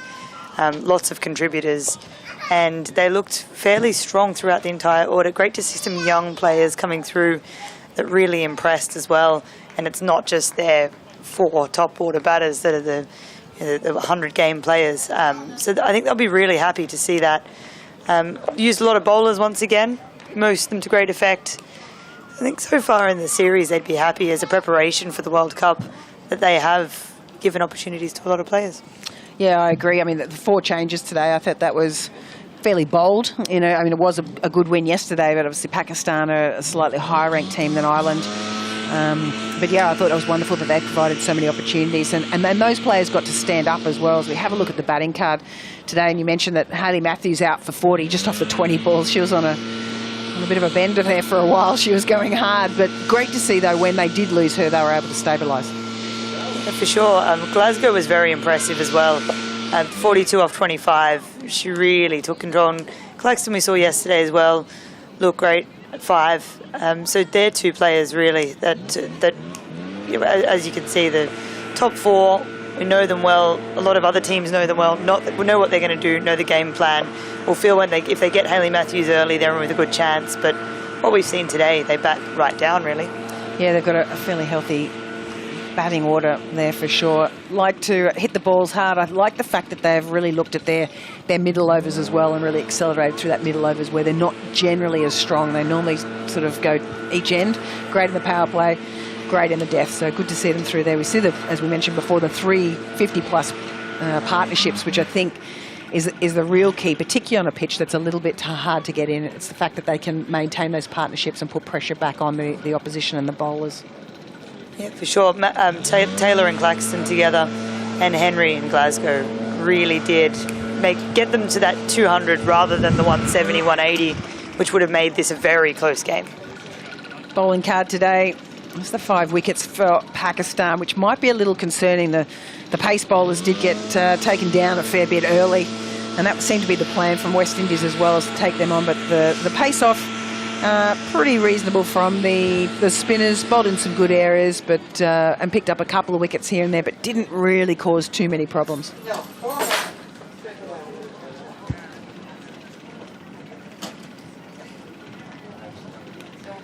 We see the second innings here with Pakistan's batting order.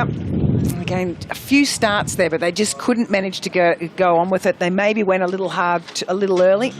And then just sort of maybe threw their wickets away unnecessarily throughout the innings. Celeste. Yeah, I'd agree, Percy. If you look at the top 4, they're really only 1 player scoring more than 30 or above. And what we've seen with Pakistan is that if the top 4 score well, Fatem Masana at the very end coming in to support, that's when they are starting to look at that 180 plus Whereas when you leave too much in the middle order, it becomes very difficult. And if we look at the partnerships from today as well, you can see that there's not one that's over 50. They sort of threw them away, had plenty of 20s and maybe a 30 or two in there. And generally that's good that their middle orders are sort of starting to establish partnerships, but what you need is that one person that's going to go on and really make sure that they're clubbing the opposition and challenging them constantly. Bowlers for West Indies today, and we saw a few new bowlers today and changed it around a little bit, provided some opportunities for people, and I thought they generally, there's a couple of little areas that they might have been able to adjust their field a little sooner, but generally I thought the bowlers were pretty good again from the West Indies. Yeah, I agree, Pricey. Good to see some. Hector came in tall, hit the pitch hard in the first spell, changed the pace in the second spell. It was really impressive. Tough day for Munisar, obviously coming on in the power play in her first game for a while. But yeah, good signs all round, really. Yeah, we just provided her with a bit of an opportunity. A couple of players from yesterday that who didn't get to play again today, who picked up the wickets. So again, it's that opportunity with the bat, opportunity with the ball, and it's just allowing West Indies to prepare as well as they can. As we have a look at the match summary from today, West Indies winning the toss and electing to bat today, 199 for 6. Matthews 40 off the 20, but Janelia Glasgow came into the team today 42 off 25, and she just seemed very cool, calm and collected. But plenty of good starts there from the West Indies, batted well, and then I also thought they backed that up with some really good bowling as well. We saw that a couple of wickets to Chanel Henry and also to the pace bowlers, which was interesting because the pace bowlers from Pakistan were the ones that were getting hit today. So wonderful effort from the West Indies. 2 from 2 for them. Pakistan and Ireland are going to have to go away and just have a little bit of a think about what went wrong today. Maybe having played on this pitch now, they might just adjust their game plans a little. But some moments from Pakistan, though, I think, particularly with the bat, that they started to push on. I think someone like Jabin early on, she looked fantastic coming in at 3, and she's only a young player as well. She looked brilliant today, she really did, and it was unfortunate her dismissal because she was really going well. And the fact that they would have been disappointed with their batting performance, but they still managed to amass 174, which with a few changes could easily be 180, 190, which is a really competitive score. Yeah, there's a couple of run-outs that were probably unnecessary there, but generally I thought the Pakistan looked like a pretty tight unit. They've just got to make sure that they don't throw the wickets away. But now we're going to head down to Isabel Joyce, who's on the sideline with the captains and the player of the match. Thanks, Julia. Yes, it's time for the post-match presentation. And first of all, we've got the player of the match. So I'd like to welcome up former Cricket Ireland and Clontarf President Stella Downs to present the award. Thank you, Stella. Now, there were so many brilliant performances today, particularly with bat and hand on both sides, but it was the contribution with both bat and ball of 33 from 17 and 2 for 13 from Chanel Henry that makes her today's player of the match.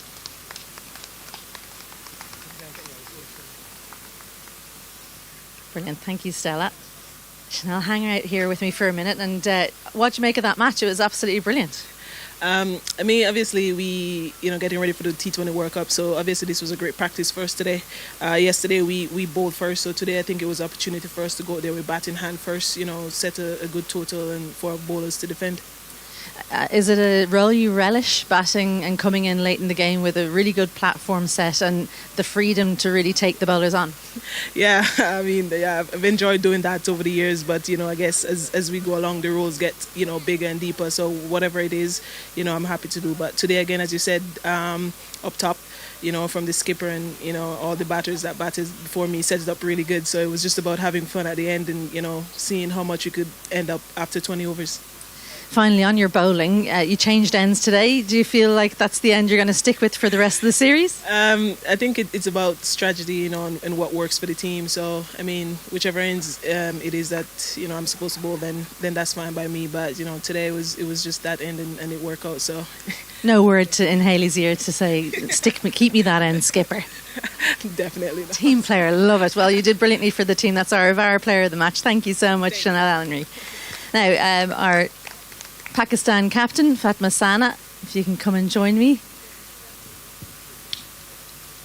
It was a valiant effort in the end, Fatma, especially with your batting at the end. What did you make of that performance? I think we need to be more clinical in the fielding and the bowling because we give maximum 25-30 runs extra. What about your role in the batting lineup coming in at number 8? Is there any chat about you possibly just jumping up the order even a few spots? I'm trying to jumping early on, but there's the team decision. Yeah. Fair enough, fair enough. What about the bowling? I mean, it was obviously a good surface. They're a very attacking team, West Indies, but plenty more cricket to come. What in particular in the bowling do you think you can put right? I think we need to be good in the variations, the way our spinners doing. I think personally I took the blame because of in the power play bowling and the Danny in the depth. So I think we need to be more clinical in the bowling. Yeah, plenty to work on, but lots of very good stuff to work on. Thank you so much from Pakistan's captain, Fatma Sana. And now finally, it's West Indies captain Hayley Matthews. Hayley, it was looking a little bit tight there. Was there any point at which you thought, we need to maybe shore these runs up? I feel like towards the end and towards the middle towards the back end, they probably started getting off a bit. But I still think that we had enough in the end and didn't panic too much. We've got a lot of experienced bowlers who can get the job done, and I guess even players like Jazara Claxton, who's fairly new as well, was able to put her hand up there at the end and really use her change-ups to execute well and keep them tied down and get the big wicket as well. Yeah, there's a couple of youngsters really coming through there. It must be exciting for you as still a young captain to know that there's lots of talent coming through. Yeah, 100%. Like I said, the likes of Jazara Claxton, using her in a role, floating at the top of that order and how she batted today and then came with the ball. The likes of Janelia Glasgow as well in the innings she played alongside Chanel Henry was really good to see. So definitely a lot of positives, and it'll surely give, I guess, us experienced players at the top of the order some assurances that they can do their thing at the bottom as well. Obviously, you made 200, but Pakistan still got within 15. So anything in particular that stands out to you at this point that you think maybe you could tweak?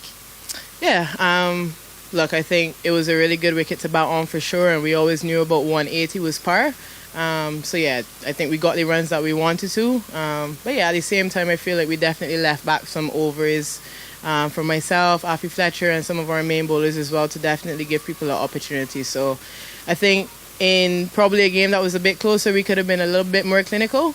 But really good batting wicket, and I guess a chance for them to get close to the runs because of how good that wicket was to bat on, and felt like it just got better as the day went on.